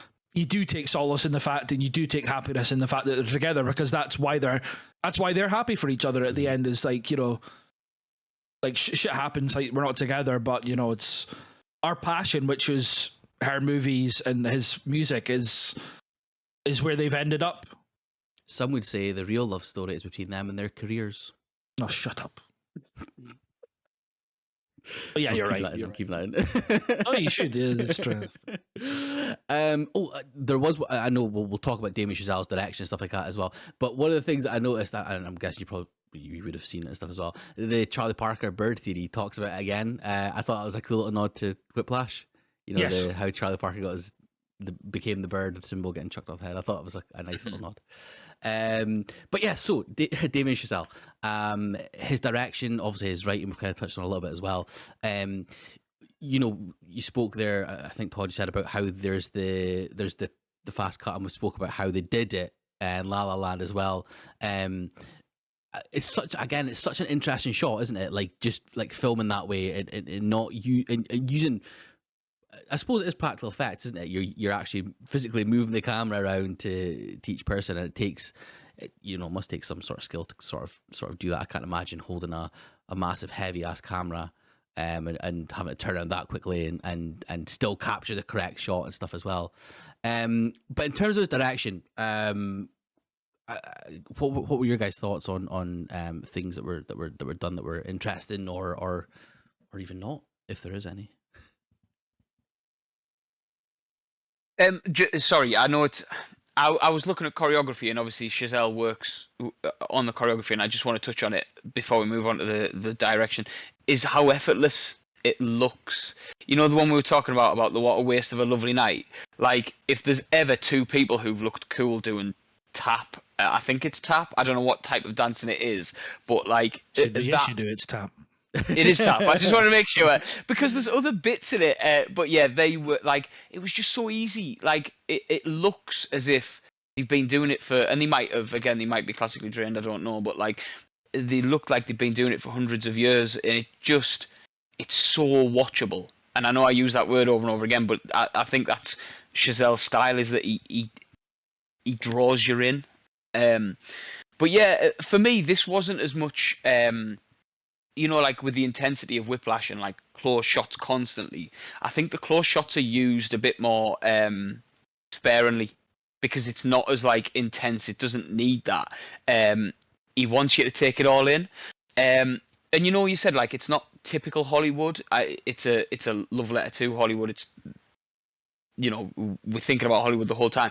I love that he like splices in bits that make you think this is going to be a typical rom-com. So like the proper Hollywood moment, and all I can see is it being in Mia's head, is that music's there, is her running to the cinema, leaving a boring boyfriend, leaving that world and running to the cinema to like take a chance on this guy. Like it all just kind of like comes together, and that's down to Chazelle. That's, you know, the kind of that long sweeping shot from the top as she runs down the street. Gosling sat there in his suit, bless him, thinking he's going to be stood up watching Rebel Without a Cause. Sorry, just to interject on that scene. She stands up, obviously, like at the screen to try and look back to see where he is, and he immediately just stands up, and that just shows. Like, he's just a gentleman of a guy. He's just old school. He immediately stands up to, like, not just show her where he is, but, oh, well, there's his date, there's his lady. He needs to be presentable. He needs to stand up, sort of thing. I just thought that was a really cool thing. And then, like, the fake out kisses of Lovely Night, and then obviously in the cinema as well. Yeah. And then when they do kiss, sorry, just to kind of take over a bit, Tom. Kiss in the observatory after the song, right at the end, and it does the kind of old school Hollywood, like, zoom in shot to black or whatever. I just thought that was really cool as well. Yeah. And obviously they're fucking tripping balls at that point because she's like floating in the sky and that during that song. I was a bit out there, like, but again, I think I was a hark back to just old musical like nonsense, for lack of a better word, just like silliness. I would say I think that's kind of that sort of things were the only parts where I was a bit like it obviously didn't feel grounded because it wasn't meant to be. It was, but that was the only parts where I was like, couldn't have done it a bit differently? Cheesy. But it's cheesy. Yeah, but I think it's deliberately so. Yeah, absolutely. I think it's so self. And I know to go all the way back to when you were talking about the starting sequence, the Gap advert. I think that's deliberately that way, that cheesy, that like silly, like opening up the back of the truck to the guys playing the drums and stuff. And the multi, it was shown like the melting pot of Hollywood, because there was the different dancers of different cultures. There was like the like flamenco dancing lady, then there was the break dancer, and BMX and they're and all stuff on as top well, of wasn't there? Yeah, And yeah. I love that, because it's pure like cheesy, stupid musical stuff. But I think that he did that to kind of not show you that it's a musical, but be like, well, this is what musicals are. This is my musical. And that's when he goes into kind of, it's not going to be a happy story at the end. There's like darker, broodier songs and stuff, but then there's the happy songs, like the ones with her roommates and stuff is amazing. Talking about the direction of Chazelle, like the colors, like they've all got different colored dresses on, and just how cool that looks in that part A. And there's the slowdown of this. Oh god, just so much to talk about. But during that song, when they get to the party and the guy jumps in the water, and then it slows down to Mia, it's singing in front of the mirror, and the lighting in the mirror. How it's similar to how it does at the end when she's singing her song about Paris and stuff. All the lights go down and it's just her. That's the same as that scene at the start. Is that it's her in front of the mirror, and it all kind of dims in, and it's just her singing solo in the mirror, and then it backs into the crescendo of obviously the huge song, because the guy dive bombs into the pool or whatever, like, and splashes, and that breaks the silence, and then it comes back into it. So I don't even what did I start on with this? It was just like going from like, I think Todd was this is I know he was. This is a musical. It doesn't matter. Keep going. A musical. To like, this is my musical sort of thing. So that's him. Like, you can kind of see throughout the film that it starts really like classic musical, and it just kind of slopes down to a sad ending, which is not what you'd expect from the musical. I think it's from like old school to mine to I'm going to make everyone sad now sort of thing. Anyway, Todd, go back to what you were on about. No, just before Todd starts talking again and goes on their tangent, I just wanted to quickly say about the pool. There was a really cool shot I loved in there where when the cameraman or the camera jumps in the pool and then comes back out, and it goes around the pool and you see the folk dancing around, but it's like still kind of smudged with like, you know, like how if you get water in your eyes and you can't really see properly as well. It's like, and there's the pouring of the champagne on the tower and stuff that's edited into that shot as well. Yeah, that is so cool, I thought. But sorry, Todd, can continue. No, it's good. Like, just going to the cheesiness bit, like, because I'm one of these people who, like, I like audibly go fuck off. Like, when I see things in films, I will audibly give it one of them. And like, I didn't in this. Like, the only people who've ever stood on a cinema screen is in Scream and Scary Movie, and they both die. Do you know what I mean? Like, I watched Scream recently. I know this reference. Yes. Like, it doesn't happen, but I'm okay with it in this.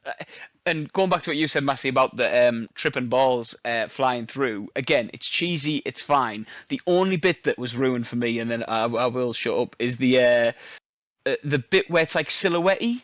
So it's like, it's not actually them. So you see them floating and stuff, and then they're dancing through the stars, but it's literally just a silhouette of them dancing.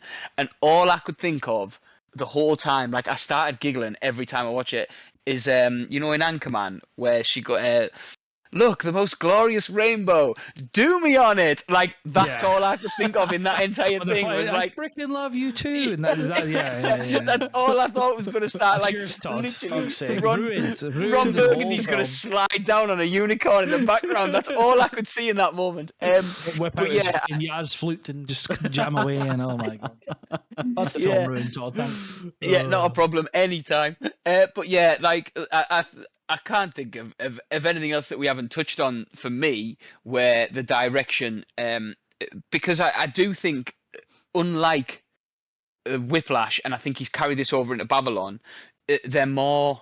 This is more character driven, and I know that's ridiculous because Whiplash is two characters and very character driven, but it's a lot about the direction where it feels like this is more letting them play, letting them run with it, and just enjoying themselves. But that isn't to say that Chazelle hasn't done an amazing job. He has. It's just that he knows what he needs from his actors, and he knows what he needs from the film, and you get it. I think the shot of every single song has, like you said, the zooming in for the Fools Who Dream, where Waste of a Lovely Night is such a wide shot, so that we can get that like effortless sweep and dance. I just think the guy knows what he's doing, which is an understatement. But so many times you'll see even like the best trip up here and there, and I can't think of a time where he has done that. Cool. Is there anything else you guys want to talk about in terms of La La Land? I know we've covered quite a bit of it there. What No, are your I, thoughts? I think similar to Whiplash. Like, there's two main characters. Yeah. There's a couple other characters to like mention, and then the direction. I think we're pretty well covered. I mean, I could talk about it forever and just cry, but Yeah, go no, for it. I think we've covered it quite thoroughly. Okay, perfect. What we'll do is we'll get the video, because it's a reel, it's a TikTok, it's a Twitter video of like the back and forth shot. Just because I think if anybody hasn't seen it, it's one of those things that's worth seeing, and we'll stick it on the Twitter just because it is. Yeah, good shout. It's just a brilliant piece of filmmaking. Yeah, absolutely. Okay, doke. So we're going to move on to the penultimate film in Mr. Chazelle's repertoire, and it is First Man. So a look at the life of the astronaut Neil Armstrong and the legendary space mission that led him to become the first man to walk on the moon on July 20th, 1969. I must admit, before going into this film, obviously I watched them in order: Whiplash, La La Land, and then on to First Man. I was quite excited for this because it's a different kind of Chazelle film. He obviously, as I spoke about, he didn't do the writing, but he obviously directed it. And I couldn't really see how it would be musically driven, and it wasn't. It wasn't, of course. But there's loads to love in this for my money anyway. But Todd, first of all, what was your thoughts on First Man initially? Sorry, just before, is this a first watch? Was this a first watch for you? Yeah. Yeah. Okay. Collie's the first watch. Have you seen this before? No, I've seen the cinema. So like I didn't see the cinema. I've got it on Blu-ray and I've watched it before, but I think I've only watched it once before. It felt immediately not like a Chazelle film, which I think if I rewatched it first, outside of watching Whiplash and La La Land, I might have sorry, this sounds like I'm starting off negative. I'm not at all. I really enjoyed it. It's a phenomenal film, but it just doesn't feel like a Chazelle film from the start, which I think's a good thing. Variation and adding feathers to your bow type thing is always a good one. I think the cast are phenomenal. I think they do an amazing job of telling a story that, if I'm honest, isn't sort of as glamorous as some of the other biopics you could maybe have, in terms of like, I know obviously it starts with tragedy, but there's not a lot of like controversy going on, and I think that the way that Chazelle and the way that the script explores some of those ideas in the way that, as far as I can remember, Apollo 11 and those kinds of things haven't explored, which we'll get into, was an amazing look at it. And he took something that could have been so boring, and I know there are people who find this film incredibly boring. Okay. A couple of our mutual friends who just can't stand it, as far as I remember. But it takes an idea and just grips you for the entire thing. I loved it, really enjoyed it, and it is a film I don't know as well as the other two that we've talked about already. Collie? Yeah, I mean, like, I watched it. It was at IMAX that I first seen this. Wow. Oh wow. So obviously there's certain sequences towards the end of the film that were worth the IMAX, but I think throughout, like, regardless, I think the larger aspect ratio, the bigger screen, just, I think it added another like element to the film for me. I think exactly like Todd says, it doesn't feel like a Damien Chazelle film, at least initially, but I think it allows him to kind of demonstrate that he isn't a one-trick pony. He isn't a music kind of brings my films together. I can tell a human story, which is weird. Like it's a story that being from over here and not being American, it's not a story that I am emotionally invested in. And even more so because it's well before I was born and stuff anyway. Just a little bit. But I had no idea about like Neil Armstrong's life. I've never read anything about him before it. I deliberately didn't read up anything about him before the film. And I thought it was fantastic. For me, personally, at least, I feel that this, up to this point for me, is like Ryan Gosling's pièce de résistance in terms of like, I don't think there's a film that he's better in as a pure acting performance than this. And I love him as Seb in La La Land, and love him in Nice Guys, even as the driver in Drive. Like he's multifaceted. But for this, I think this is kind of more old school, like just portraying a character's emotions and how he reacts to a situation. I just think Gosling in this is absolutely mind-blowingly good. And then that's not to talk like little of his supporting cast, like Claire Foy is his wife.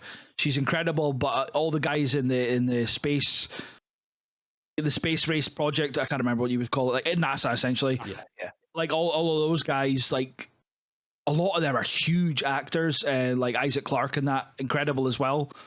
But Gosling for me, I mean, we've obviously talked a lot about him. This should be a Gosling feature rather than Chazelle, but I just was mind blown by him.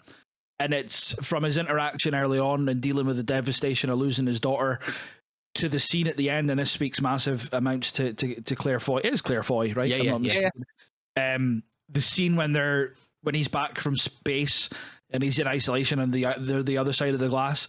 And obviously I watched it when I was rewatching it. It was a bit faster than but it felt similar to what you're saying, Todd, where the ice, hand in the ice, it just felt like such a long silence, but just like the emotion that they were portraying between the two of them. She's relieved he's home. He's relieved he's home. Like they're both proud of what he's achieved and stuff. And it's just like an unspoken thing in that scene. Like it's just the deathly silence.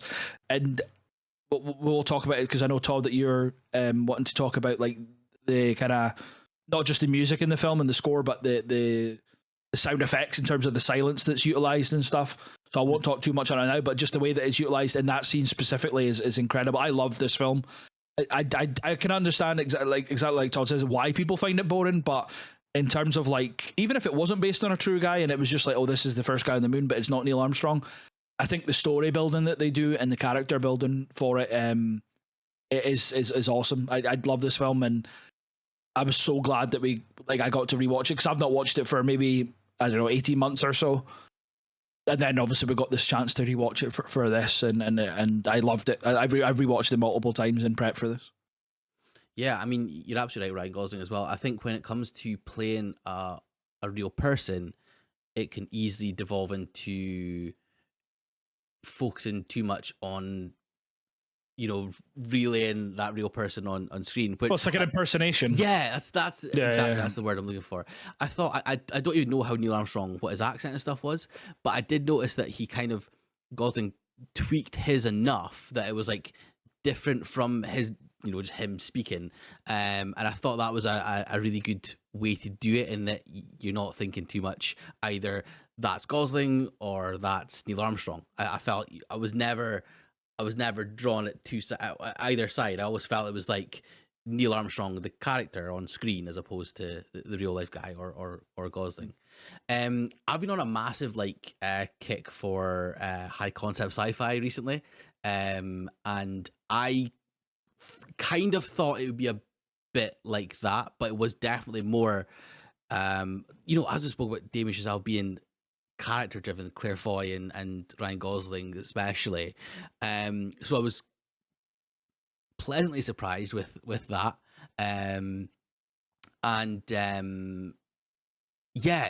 you're absolutely right. The whole of NASA, the people that were doing all that as well, you're right, there were some really big names in there that I was, or like at least recognizable faces, where I was like, oh yeah, that's that guy from that. But it never took me out of it at all. I thought they were all really, really competent. There was one thing that annoyed me about the NASA guys though, when they were talking about the first project for Apollo, and they called it Gemini. Like, that pissed me off so much. I don't know why. It's Gemini. But yeah, that really that really pissed me off for some reason. But yeah, it was really cool the way that they portrayed the space race between the US and the Soviets, and how the US were kind of always looking over their shoulders, but try and at any lengths to get ahead of the Soviets in the race. I thought that was a really interesting aspect of it. But yeah, I mean, sorry, going back to the Gosling iceberg, I thought he was great. I thought he was by far and away the best part of the film for me. But yeah, Todd, thoughts on the Gosling iceberg? My first thing was, it was mad. It was one of the first shots of him. It was mad seeing him in just a short sleeved shirt. Like every other film after sort of Lars and the Real Girl and The Believer, he's been in some way, shape or form stylish and I just think it kind of, I know it's daft to talk about the costume in that way, that it's such like a plain thing, but it immediately didn't take me to like, oh, he is Gosling. It was straight into, this is Neil Armstrong, which again didn't feel Chazelle because it wasn't. I know we talk about Ryan Gosling, but it didn't feel overdressed. That sounds like a negative. It's not, but like it didn't feel over the top. It didn't feel big. It just felt like a real story, and I think Ryan Gosling does a lot to work to that. Like as in, the way that he plays off, his teammates, the people from NASA, the way that he plays off his wife and even his son, the way that the moment where he tells his sons that he's going into space and then he might not come back, the handshake. So he hugs his youngest kid, and I think his kid tells him he loves him or whatever. The handshake with the eldest son was again, it took forever. It just felt like it was going on and on in the best possible way. And although it was great direction, it was the look from Gosling, and I think this film is a lot of that. It's a lot of knowing from Gosling. It's a lot of understanding from him.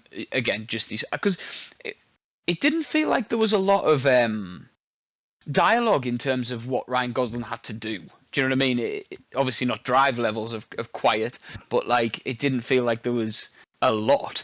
And I just think, again, like Chazelle moving to this kind of film, like I think you said, Collie, he is another sort of thing that Ryan Gosling can do. It's a straight-laced performance. There's a charm in it, but not the same sort of charm. There's a charisma, but not the same sort of charisma. He holds the attention, but it's because he's given this performance. And like you say, I don't think he went down the impression route. I don't think he went down that. He played it as a guy going into space. You see everything on his face. You see everything that he's gone through. I just thought he was from the beginning, where kids are obviously sickly little things anyway, and will start chucking up places, they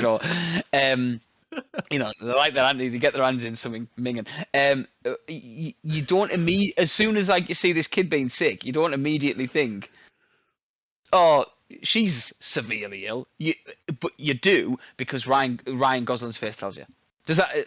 Yeah. And I think as well, like, we see straight from the start, like his drive as well, which I thought was really interesting. Like his drive to learn about, I think it was like radiation stuff, because obviously the kid's got like a tumor, isn't she?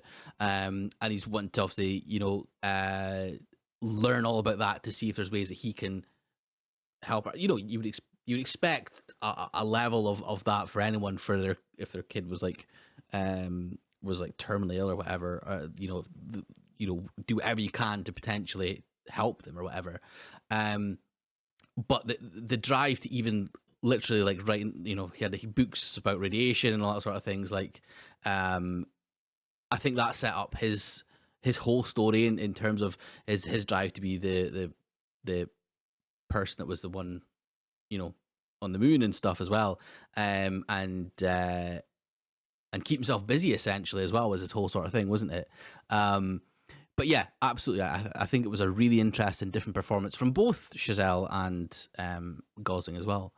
I would say a special shout out to Corey Stoll, who played Buzz Aldrin. He was so blunt in every single scene that he was in, like at the funeral and stuff as well, when he was like saying how, they just miscalculated the takeoff or the landing incorrectly and stuff like that. And I thought he was really fun. Yeah, the brief interaction that always makes me laugh in it is when he's just like, "Oh, I'm just saying what you're all thinking." Yeah.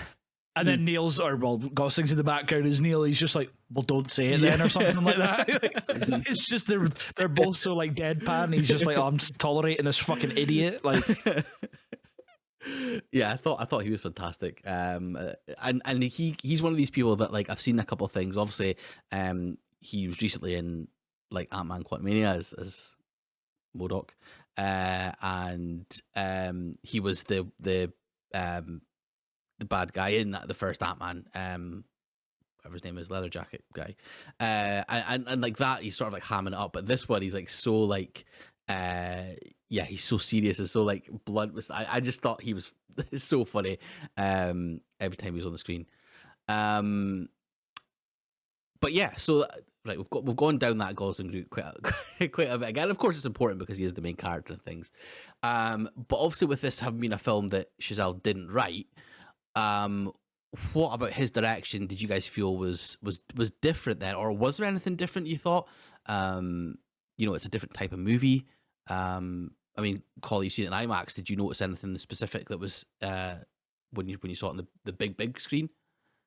I think he carried over quite a lot of the direction. So sorry, just to touch on it, it's interesting. He used a different cinematographer in Whiplash to the other three films that we're talking about today. But I think they maintained that relationship of like focusing on the face a lot, focusing on close-up shots. But I thought, which again, he hasn't shown in any other film.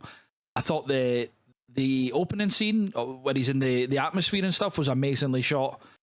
I thought the final, like, I mean, we can talk on it now because we're talking about the direction, but the whole like moon landing sequence, it was so intense, like so well done, like edge of your seat stuff. The music was like building and building and building and building and building, and then it's just silence when they land.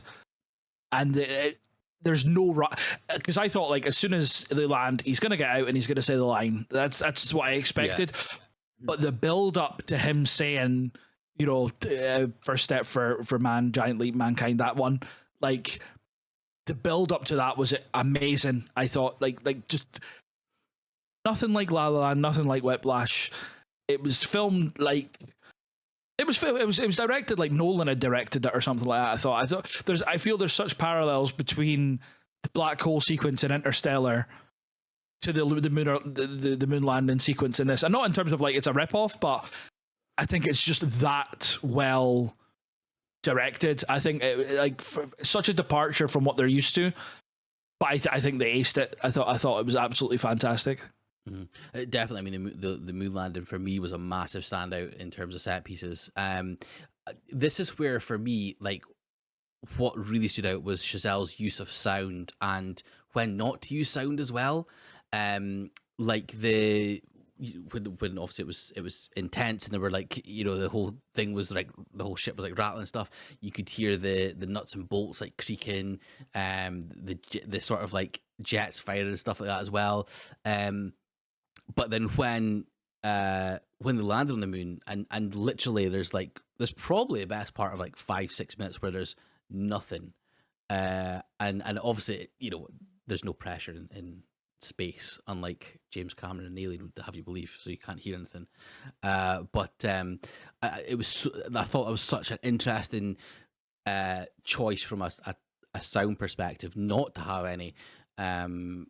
From that, and I thought that was really interesting because obviously it's been such a massive part of Whiplash and La La Land is the sound and the music and things. So that was something that really stuck with me from the film. Todd, thoughts?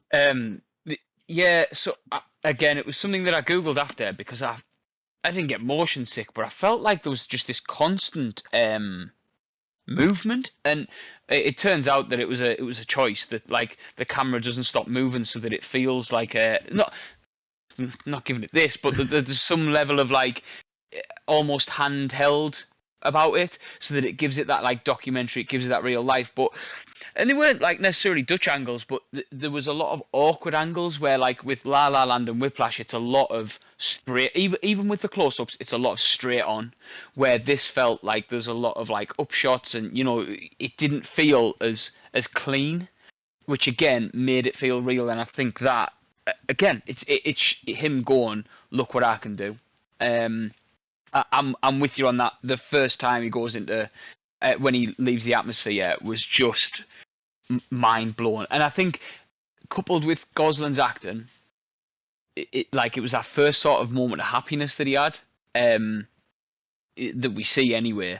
It blew me away, and I don't think, like you say, that we know what happens. We know the story of what happens at the moon landing. That he puts his foot on the moon. He says the thing. He moves his foot. The footprints in the dust. The rest is history. But you're still there wondering what in Fresh Hell is going to happen because it builds up that much. And I thought it took I watched it on my own, but it took any energy out of the room and straight onto it. I don't know how else to describe it. It was almost as if like I couldn't take my eyes off the moon landing scene. The other thing for me that was big that I touched on at the beginning when we were talking about it, that this did that others didn't, was the Whitey's on the moon thing, which I thought was like, I just think it's important to understand what's going on in the world, not just the space race. That there are other things going on. And you can get too bogged down in the weeds. You can start having other characters where this person's living on Earth and isn't going to the moon and whatever. I don't know. You could spend another half an hour talking about it. Chazelle does it perfectly in a sort of 5-minute segment, if that, with a song about, I haven't got money for this. I haven't got money for a house, but Whitey's on the moon. Can't feed my children, but Whitey's on the moon. And I just thought that was a really good touch in terms of like to understand the context of the world around them.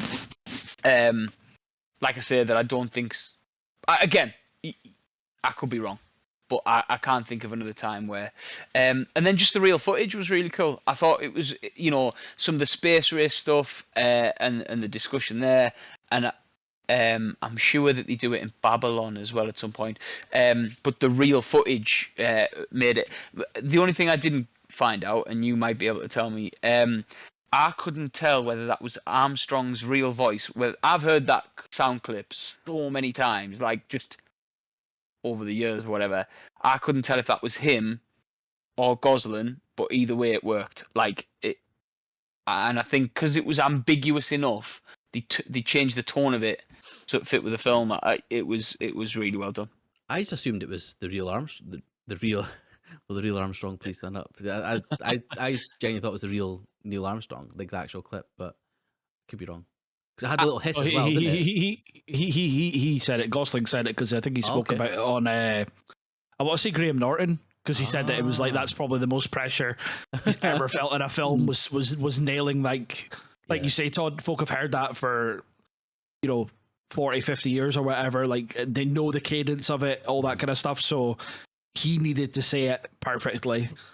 Yeah, and he said he was super nervous. So I think he said it. Whether they used that in the final film or not, I'm not sure. But yeah, I distinctly remember him talking about it on I'm sure it was Norton or something like that, or a talk show anyway. That's really interesting because it does have like that little hiss in it as well. Because I believe it was a botched line actually. He wanted to say something else, and there was like the hiss in the middle, like kind of like through it or something. It was there was like a word or two words that were like missed out that gave it a completely different meaning. I can't remember exactly what it should have been. It might have been like there might be like a missed ah or something like that or something. But I think the hiss took it out. Something like that. I could be talking absolute dog shit, but it's, I'm normally pretty spot on with stuff, haven't I? So, one other thing, Claire Foy in this, for the first sort of like couple of scenes I saw her, I thought was Sarah Paulson at first. Like she looked like exactly like her. Like it was like spitting for me, but then obviously later on we kind of seen it wasn't. But I just thought it was kind of a weird little And thing. she's Claire Foy's a better actor.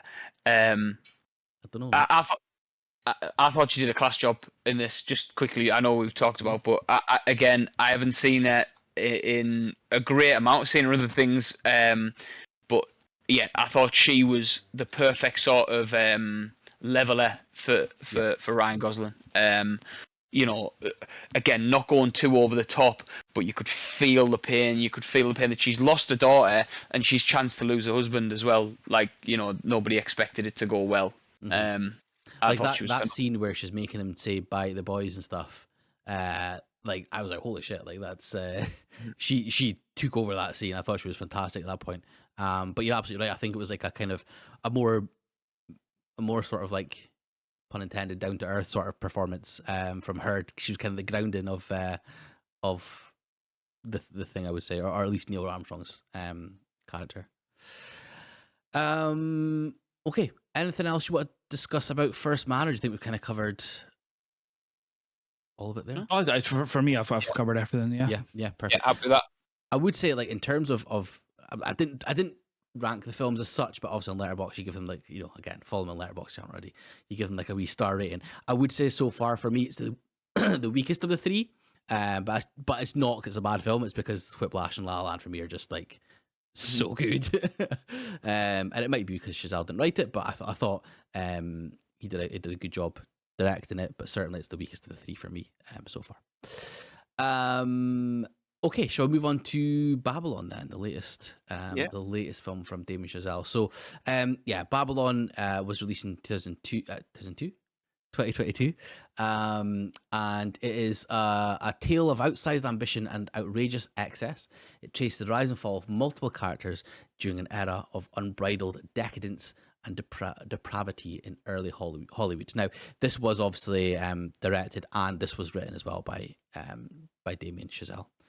Now, Todd, would you like to start us off with Babylon, seeing as it's a first watch for yourself? Yeah, I went in with like really low expectations for this. People have slated this film, and I cannot for the life of me understand why. I had the best time, and I don't want to like speak out of turn because I've only watched it once, but I wanted to watch it immediately after, which says a lot for a 3-hour 20-minute film when I'm the magpie who gets distracted by shiny things at the drop of a hat. I just thought everybody put in a shift. I thought it was a lot of fun. It was stupid. It was like, it's the most over-the-top film that he's done, and I know we'll get into it. But the first thing that I wrote down was close-up of drums followed by a massive erect dick. Chazelle. Like that, if that, nothing else says to me, like, this is a Chazelle film more than somebody playing the drums and a massive dick. Just quickly, and I don't want to go on because I know we are spending a bit of time on it, but as somebody whose main references are like films, and my main source of crack is, I don't know what else to talk about, but have you seen this? Oh, I watched this the other night.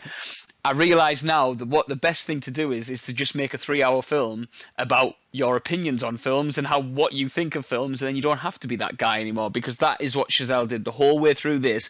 This is what I think about Hollywood. This is what I think about the state of films. This is what Hollywood used to be. This is what I think about critics. Like, he hits every beat about the film industry in a film about the 1920s with over-the-top slapstick comedy, some amazing editing, some amazing camera work, and like I said, the performances from the 4 main characters, which is interesting that there's that many. It's like a proper ensemble.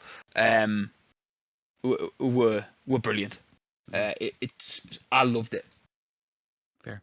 Yeah, I really didn't go into it like knowing what to expect. I tried to keep as neutral as possible into like not knowing anything about it. Obviously I knew Margot Robbie was in it, of course I did, and that Spanish guy that she's always in interviews with. That's all. That's basically all I knew. But from the first moment, well, one of the first moments when you see an elephant do massive diarrhea over people trying to push it up a hill, I was like, I don't know what I did expect or what I wanted to expect, but I did not expect that in the first bit, and then the whole opening scene, before we even get a title card, was just like gross out humor, and I was like, where is this coming from? Like, I didn't understand. It felt nothing like a Chazelle film, at least certainly. Well, kind of did in parts. It did in parts, but certainly for me, it was like such a shock to the system. It took me a good 5-10 minutes to kind of to settle myself and be like, okay, right, I'm watching a film here, like just just enjoy what's on screen. And it was just such a wild start. That it genuinely threw me off kilter. And I can understand why people didn't like this film. There's a lot of it that I didn't like. There's a lot of it I did like as well. It seemed to be quite Marmite in a lot of the stuff. But yeah, it was such a ridiculous start to it. That it sort of like it really caught me off guard. Collie, initial thoughts on Babylon? Yeah, I'm kind of more with you, Massey. There that like there's I really enjoyed it, but there's some stuff that I just thought was unnecessary, over the top. It's very just out there. I think, well, deliberately so. Yeah. It's definitely the film of his that I enjoy the least. I understand why people actively dislike it. I don't dislike it, but it's one of those ones that I had no real intention of rewatching for any time like soon if we weren't doing this. I watched it when it first came out and like 2 or 3 times subsequently, because it is a big ask, a 3-hour film, even at 1.5 times speed, to sit down and watch. So it's I was telling Todd I was watching some of it yesterday at 2 times. Just like the conversations and stuff, because the conversations are fine because you can just read the subtitles. Yeah. Just to kind of remind me of it. I did really, really enjoy the action performances. I'm really enjoying, like, not mature Brad Pitt, but like later career Brad Pitt. I think like he's elevated. He's always been good, like, don't get me wrong, but this and Once Upon a Time in Hollywood, I think, in terms of 2 acting performances, which is interesting because both of them are him portraying like an actor or a Hollywood type. So whether he's like bleeding himself into those roles or he's doing like the opposite of what he is, like off screen, just the charisma and the kind of he just seems to be having a lot of fun with it. And I think similar to how Gosling and Chazelle have worked together twice now, I'd like to see Brad Pitt work with him again, maybe in a more serious role, similar to how Gosling did La La Land and then did Neil Armstrong in First Man. But yeah, like overall thoughts on this, really enjoyed it. Some highlights, one of which was Brad Pitt and Margot Robbie as well. But I can definitely understand why people aren't fans of the film. Absolutely. Yeah, I mean, do you want to talk about that opening then? The sort of the what, half an hour before we actually even get the title card? The party and stuff. Yeah. I thought it was spectacularly done. Like, it was, and to think about actually setting up scenes like that where you've got maybe hundreds of dancers and, you know, all kind of doing different things and not getting too pulled away by someone's doing something over here, so I have to watch that and stuff, and keeping it kind of all in one frame, really. I thought that was really, really well done. I thought it was a really interesting set piece. I didn't like the debauchery though, the naked bodies and stuff. That wasn't for me. I would have much rather had everyone fully clothed. That would have been a lot better in my eyes. Why are you laughing? I don't know why you're laughing. We know yeah, you. I thought it was really good. I thought it was a really good opening. I think it, like, again, it's that setting out of the stall. He knows where to start a film. We're not introduced to the characters in, you know, we go to the mundane stuff. We go to their everyday lives. We go to Brad Pitt in the house. We go to Margot Robbie trying to find a job, whatever, and being hungover. We see them at their worst, which is the best point to start. You know, them being in these situations where, you know, Margot Robbie's getting into a party and getting absolutely off a nut. Brad Pitt having what seems to be another argument with his wife, Manny, who's trying to hide the body of a woman who's died from an overdose. Like, you know, all this. No, she hasn't died, has she? Sorry, she's dying. She's not very well, to say the least. Like, and I think that's the best way to start it for me. And I think that's what drew me in was like, I'll be honest, like the whole bottle. I've written too many too many fluids too early. There was too much watery shit. There was piss and everything in the first 3 minutes, and like I was immediately like, oh, here we go. Like this is why people hate it. Like I get it. But as soon as that bit was finished, it like I enjoyed the sort of looking around and trying to find like a Where's Wally style, like what else is happening over here? Like your eyes drawn to so many different things. I thought it was an amazing opening, but I think the film ebbs and flows between like the highs of the debauchery, like you say, and then the lows of like, you know, the addiction and the money side of things, and I think it was the perfect setup for that. Collie? Well, just overall thoughts on the film still, or we're talking about Like the first 30 the minutes. opening scene. Yeah, so I thought it was class. I think kind of what you are both saying. It was a bit much, but I think it set the tone for just the film in general. It only got, well, depends on your outlook of it. It only got worse or better, depending on what you think. I think it kind of it just sets up the whole film, obviously, as you want an instruction to do, of where each character is currently in, and then obviously 2.5 hours later, when you've reached the end, it's interesting to see who's where and who's happy and who's not happy or not even alive. You know, spoilers, I guess, but yeah. Well, yeah.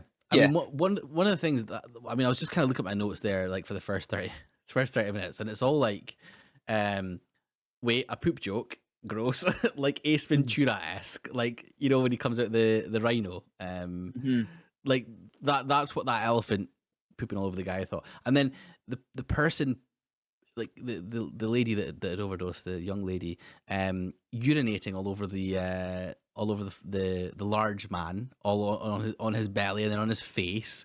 Yeah, then I've also got midget with big fake cock spraying cum. Ha ha ha ha.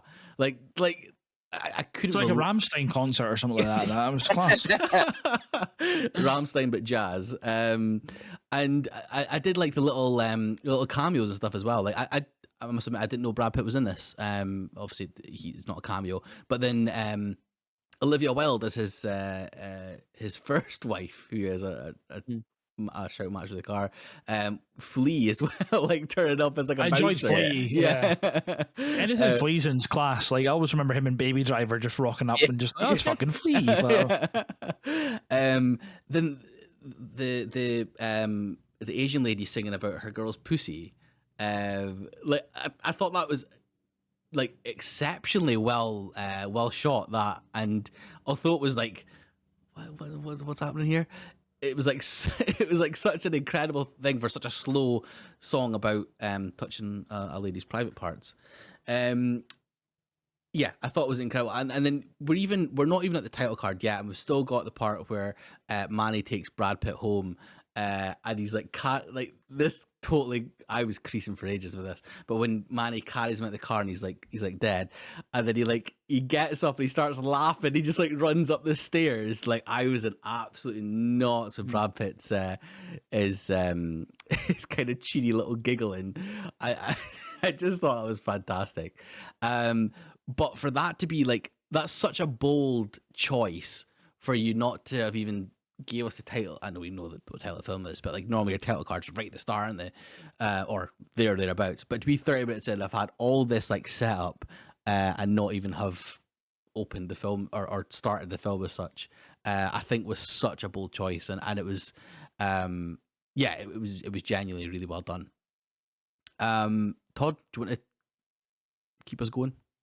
Yeah, so just going like further into the film and like looking at some of the performances, it was interesting how they like introduced them. But like say every other film, including First Man, where yes there was a bigger cast and you had like, you know, the people from NASA and, you know, Claire Foy and all that kind of stuff. This was a much bigger cast. So like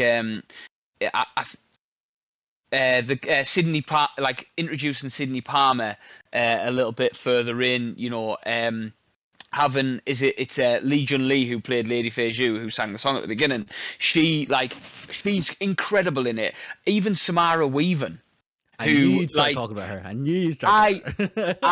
any opportunity to talk about it, just because genuinely, I think she will be. At the minute, she's like what I would define as a scream queen. She's the scream queen for now. Like in Ready or Not, she's amazing. The Babysitter, all these horror films. I think she'll be a top tier actress in the coming years. But just for her to have that little cameo again, and it was a cameo. It was a 2-scene thing, I think, where she actually played straight laced against Margot Robbie's sort of wild character. I think I love Brad Pitt, but for me, like Margot Robbie was out of this world, like because even though when the success with the tear and like how she can do the different levels of tears, the different level of crying. So she does that, which is like the I'm an incredible actress. Then she does the comedy about the ice and the nipples and leaving the dildo in the dressing room of Samara Weaving's character. Like, just like, I don't even know what that is.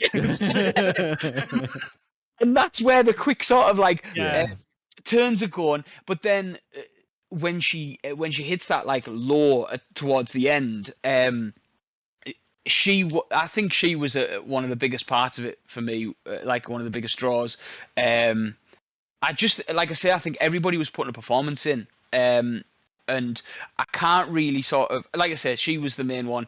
I think it was interesting as well that you've got the sort of the 3 standout things from the performers where for Nelly, Margot Robbie's character, it's being a woman. It's that bit having to be refined. When she goes back in and vomits in that, I know again it's gross out humor, but when she goes back into that refined party after telling the joke about the rabbit wiping the shit and then goes back in and vomits, it's that idea like she's supposed to be this refined woman, and yet here she is breaking that stereotype. Obviously, you've got Sydney Palmer, the musician, who's breaking the racial stereotype, and then you've got Brad Pitt's character Jack, who's like going against time and age and the changes that everybody's going through, going into the talkies, which is ironic because like you talk about Once Upon a Time in Hollywood and how it's official, old buddy, I'm a has-been, and I can't help but see now that obviously Jack is the has-been.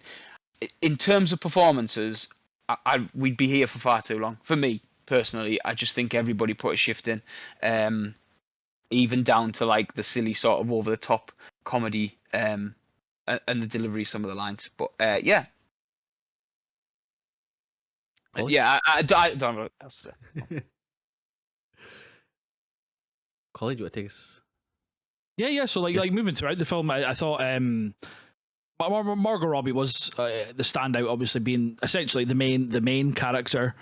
But the supporting cast was great. Tobey Maguire. It was just like an ensemble cast. Like you were mentioning, obviously Olivia Wilde earlier. The lassie from Fantastic Beasts, Waterston, is it? Can't remember her name. That portrays one of his wives as well. It's when Margot Robbie walks up to him. He's like, "Oh, you're so much more fuckable in person." Oh yeah, Brad Pitt, and then his fiance. She's like, yeah, well, I've got like a full like team as my slaves for the night or whatever, and then that obviously is the same scene that Eric Roberts, who plays her dad, is there, and he decides to fight a snake for whatever reason, and just so outlandish. Because that's when that's right actually. Right before that is when she's in the bathroom and she hears the people slagging her off, and then she comes out and is like, my dad can fight a snake, pretty much. And Brad Pitt's like, let's fucking see it. So they go out and find this rattlesnake, and just it's so outlandish. It's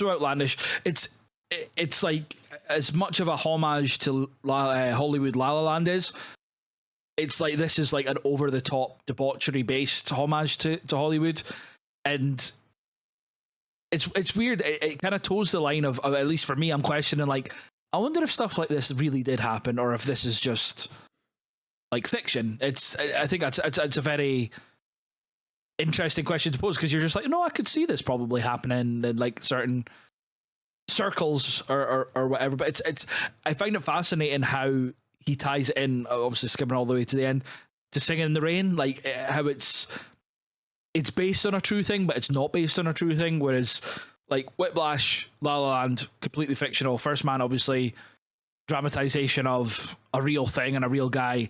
And this kind of blends blends the like these are fictional people but set around some real people, because I think the first main actress that she replaces, I think she was playing a real person. If I'm correct me if I'm wrong. I think she was a original actress from back in the day. Okay. And I think there's, because when you look at the cast list on Wikipedia, there's some of the names like it's like, you know, Margot Robbie as Nellie. That's grayed out obviously, but there's some of them that actually have their own pages, like because they're real people and stuff, which I thought was fascinating. Yeah, because sorry. But I'm just saying, like start to finish, I enjoyed it, but I just hope for the future of Chazelle that he steers it in another direction. I don't want him to kind of slide into the over the top aspect. I hope he kind of dials it back a bit for his next film, which I've got every faith that he does. I don't think this is like a career derailment for him. I just think this is as far as I feel I'll enjoy that side of things with him directing. If he moves on to either a similar thing to First Man or even like back to like Whiplash, kind of small story, kind of like small character driven, because I think like this kind of delves away from being purely character driven. I think a lot of the fluff in the film kind of, or like the like just the exuberance of the characters and exuberance of the scenes and the story, it steered it more towards being like just an outlandish tale rather than the tale of an outlandish character, if that makes sense. Yeah. It's like the story and the atmosphere and the setting is the main thing, is the main character, so to speak, whereas the individual people are kind of, for me at least, I felt like secondary to the like let's just make this as fucking crazy as we can. Mm-hmm. I completely agree. I think it felt like too big in terms of like, of course, runtime, but then also in terms of scope as well. Yeah, so I was going to say about the cast. I read in the IMDb trivia that most of it is it's like Nellie is based on like 4 or 5 different actresses of that time merged into one. So it's kind of like I think the stories were maybe, as you say, kind of like you say, the Singing in the Rain comparison is absolutely spot on. I think the stories were exact same in that they were like based on something, maybe didn't pan out the same way, like with a rattlesnake biting one of them and then like all that sort of stuff, and then some vomiting all over like rich people and stuff, but like there had been something that was in that vein that was then taken and blown up a bit, which is quite interesting. But to say about the Once Upon a Time in Hollywood, because it's similar sort of thing in that it's based on that time or based on maybe snippets of stories, but then kind of turned in a bit different. So yeah, I believe a lot of the characters were based on an amalgamation of a few different people from around that time. Going back to Margot Robbie, I really worried when she first came in. I thought it was going to be a very Harley Quinn performance. It felt very much like she was coming in as Harley Quinn and doing her thing, which she's great at, by the way. I'm not saying she's not bad at it, but I felt like it was potentially one of those. But then yeah, when you got to her starting in the movies and like the tears scene and stuff as well, that's when it kind of turned into a different, well-rounded performance. I thought as well it was really interesting that when she turned up to the set for the first time, that she looked like, and I mean, this is Margot Robbie talking about, so she didn't actually, but she looked rough or rougher. As again, it's Margot Robbie, she's not actually rough, but she was pale, and like I think her like lipstick was a bit, and maybe her teeth weren't brushed and that sort of thing. I thought that was really interesting to see her from the night before when she was like all dolled up and looking fabulous, and literally the Flea chose her to be to take over from the girl that was dying from the overdose and stuff. But yes, yeah.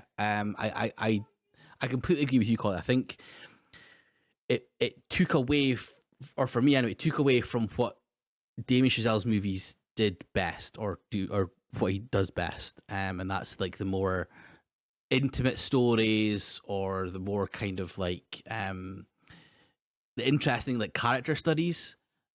I don't feel it had enough of that in Babylon. It was almost like an epic that felt too broad in scope for me anyway. But again, it's funny because I can completely see your side of it, Todd, and that, you know, absolutely loving it, and I can completely see. I feel like I'm like like sitting on the fence completely here, but I can see why some would hate it, and I can see why some would absolutely love it, because there's things in there that I thought were good, and there's things in there that I thought were just weird and out there. So it's really interesting that that you were so far to the enjoying it side. The another thing that again, obviously we kind of spoke about how that it is kind of like a take on sort of like Hollywood in that time of things, and there was a really interesting moment. It was just a tiny little moment that I sort of picked up on when I first watched it, and it was when Nelly had gotten big as an actress, and she like got like a premiere or something like that. It's when she then met Manny again in a taxi, and there's a bit. There's the bit the rain. They're in the rain and stuff. Yeah, that's right. Yeah. So she's I can't remember if she's coming out or going into some place. I think she's coming out to a car, and there's like a mob of people around her, and one of the people, because I watch with subtitles as well, but one of the people shouts, "Show me your tits, you fucking bitch!" Yeah, and that's like, right. That's like such a obviously like. I can't imagine what it would be like to be a woman actress that magnitude in Hollywood, but it's the exploitation where people expect you to be, or expect women like that to be, well, they're basically just sort of things to look at and ogle, aren't they?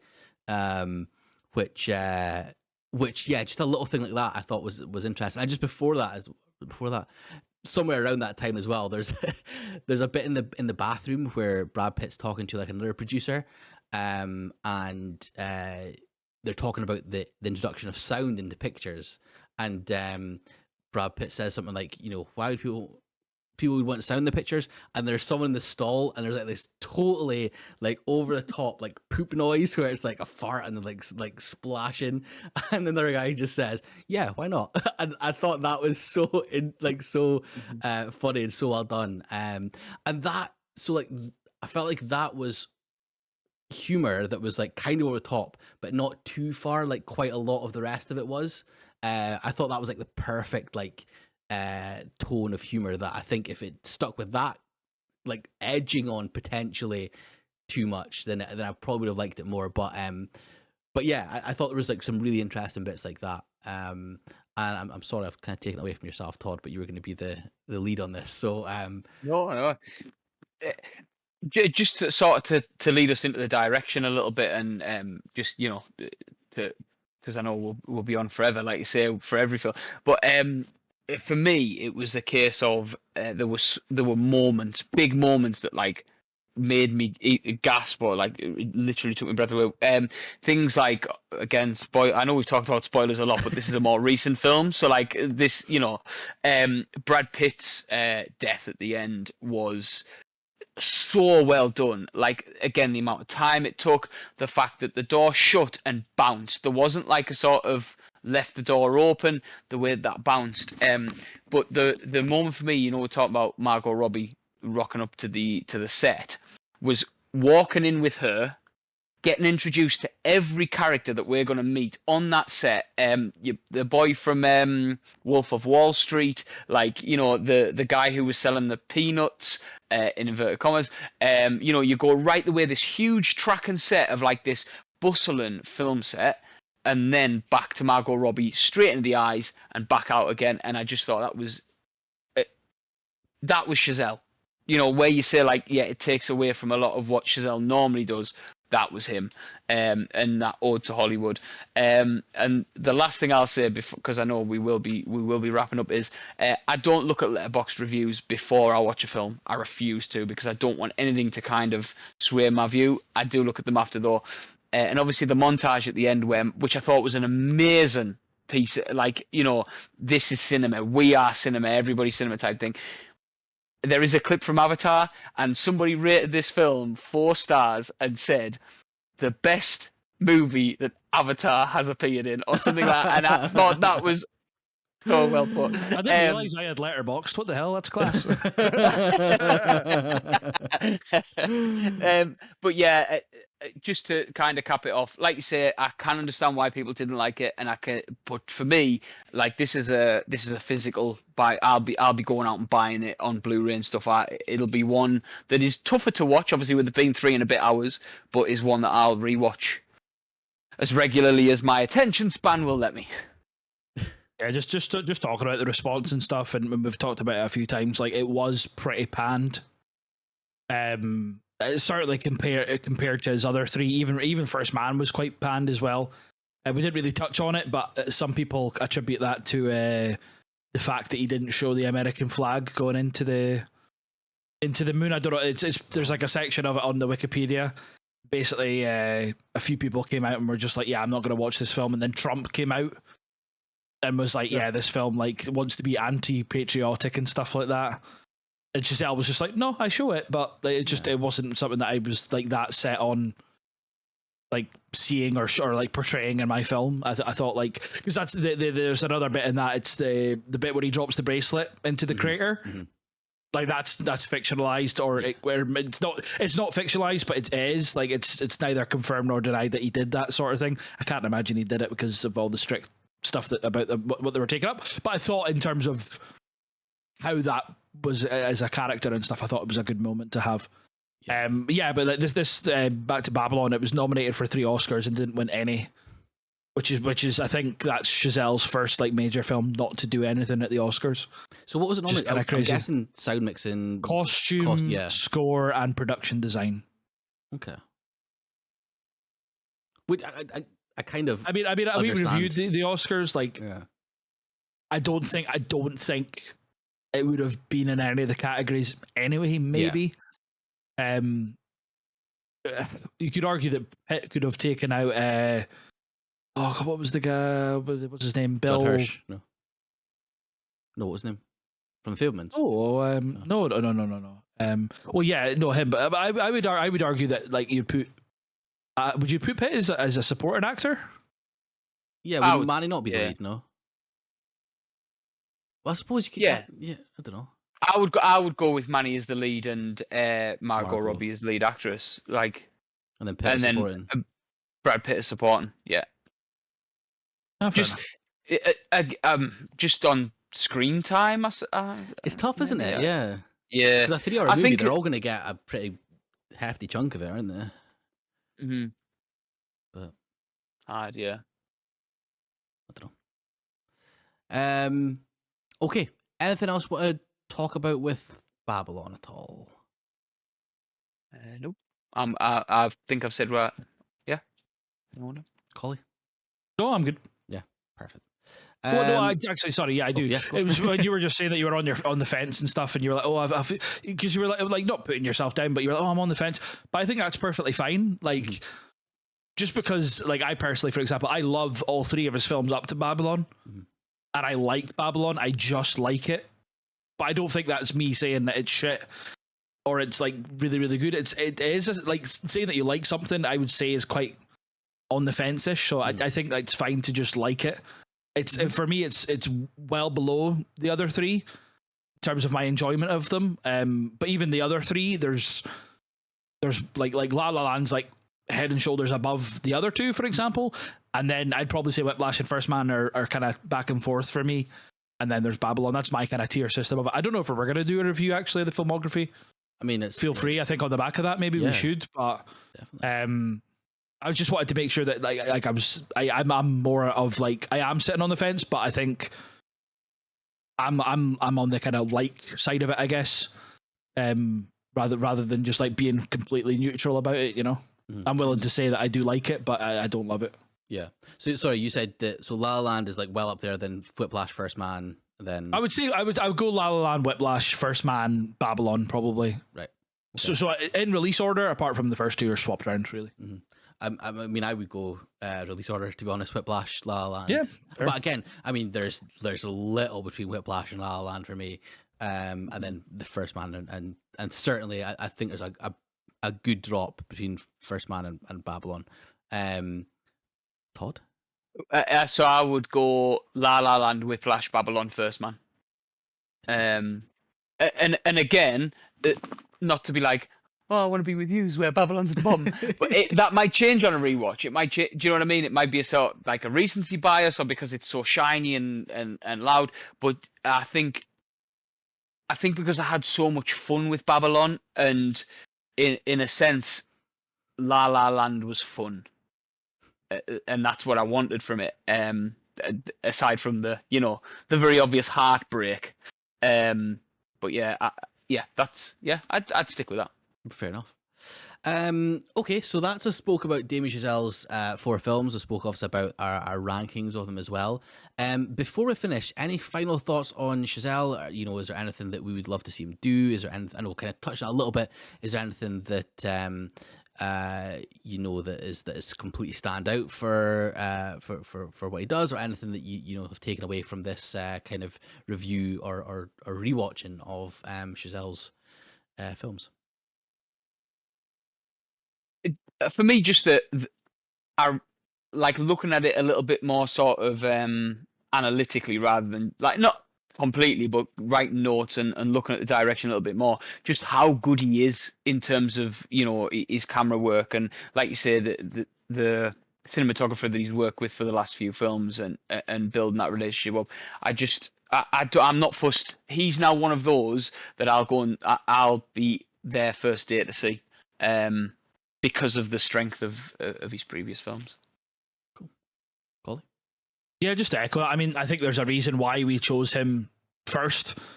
Is that he's got 4 films that are like ranging from to me almost perfect to Babylon, which is like perfectly serviceable. Like, there's a reason we chose him, in that he is a very talented guy, and we are all really excited to see where he goes with everything. Similar to what you say, Todd. Like, if whatever's attached or whatever he's attached to, even if he goes into like some films that he writes, we didn't really touch on that, but apart from right at the beginning, but like 10 Cloverfield Lane is fantastic. It's a great film, and I think the script is a very strong part of that, which he was involved in redrafting. So even if there's films that he's not directing per se, but he's involved in, I'll definitely be checking out. Same with the composer and the cinematographer that he's worked with on the last 3 films for the cinematographer and every film for the composer. If they're attached to things, I'd be keen. I wasn't actually aware until started researching this that he didn't write First Man. I thought that the strength of that script was that good, but it turns out it was the guy who wrote Spotlight that wrote that, which is pretty cool. Who wrote it, but yeah. But yeah, so moving forward, really excited to see what he's done, and I think it was a kind of no-brainer choice for us to discuss on our first outing of the pod. Absolutely. Okie doke. Well, I think we will end that there. I had a lot of fun watching Damien Chazelle's movies, and I'll go ahead and announce who we're doing next. So we did kind of agree, didn't we? Yeah, I think I announce it here, and then we can kind of, if we want to pick and choose. Well, actually, the directors that we discuss are all short filmographies. So moving forward, there are going to be ones that we're going to choose, the likes of Spielberg, Cameron, that's maybe more, larger filmographies, and we'll just pick and choose. But for now, we're sticking to more condensed ones, I think. So yeah, I'm fine with you announcing. Perfect. Okay, so the next episode of Lights Camera Discussion, we will be discussing the films of Robert Eggers. Let's go. Very excited. Well, Cheers. guys, thank you very much, obviously, for being on here. I had an absolute blast, and I am really looking forward to the next one when I can speak to you lovely boys again, and we can discuss Mr. Eggers' films. Yeah, cheers, folks. Yeah. Bye. Yeah, thank you. In a bit. Take care, everyone. Bye-bye.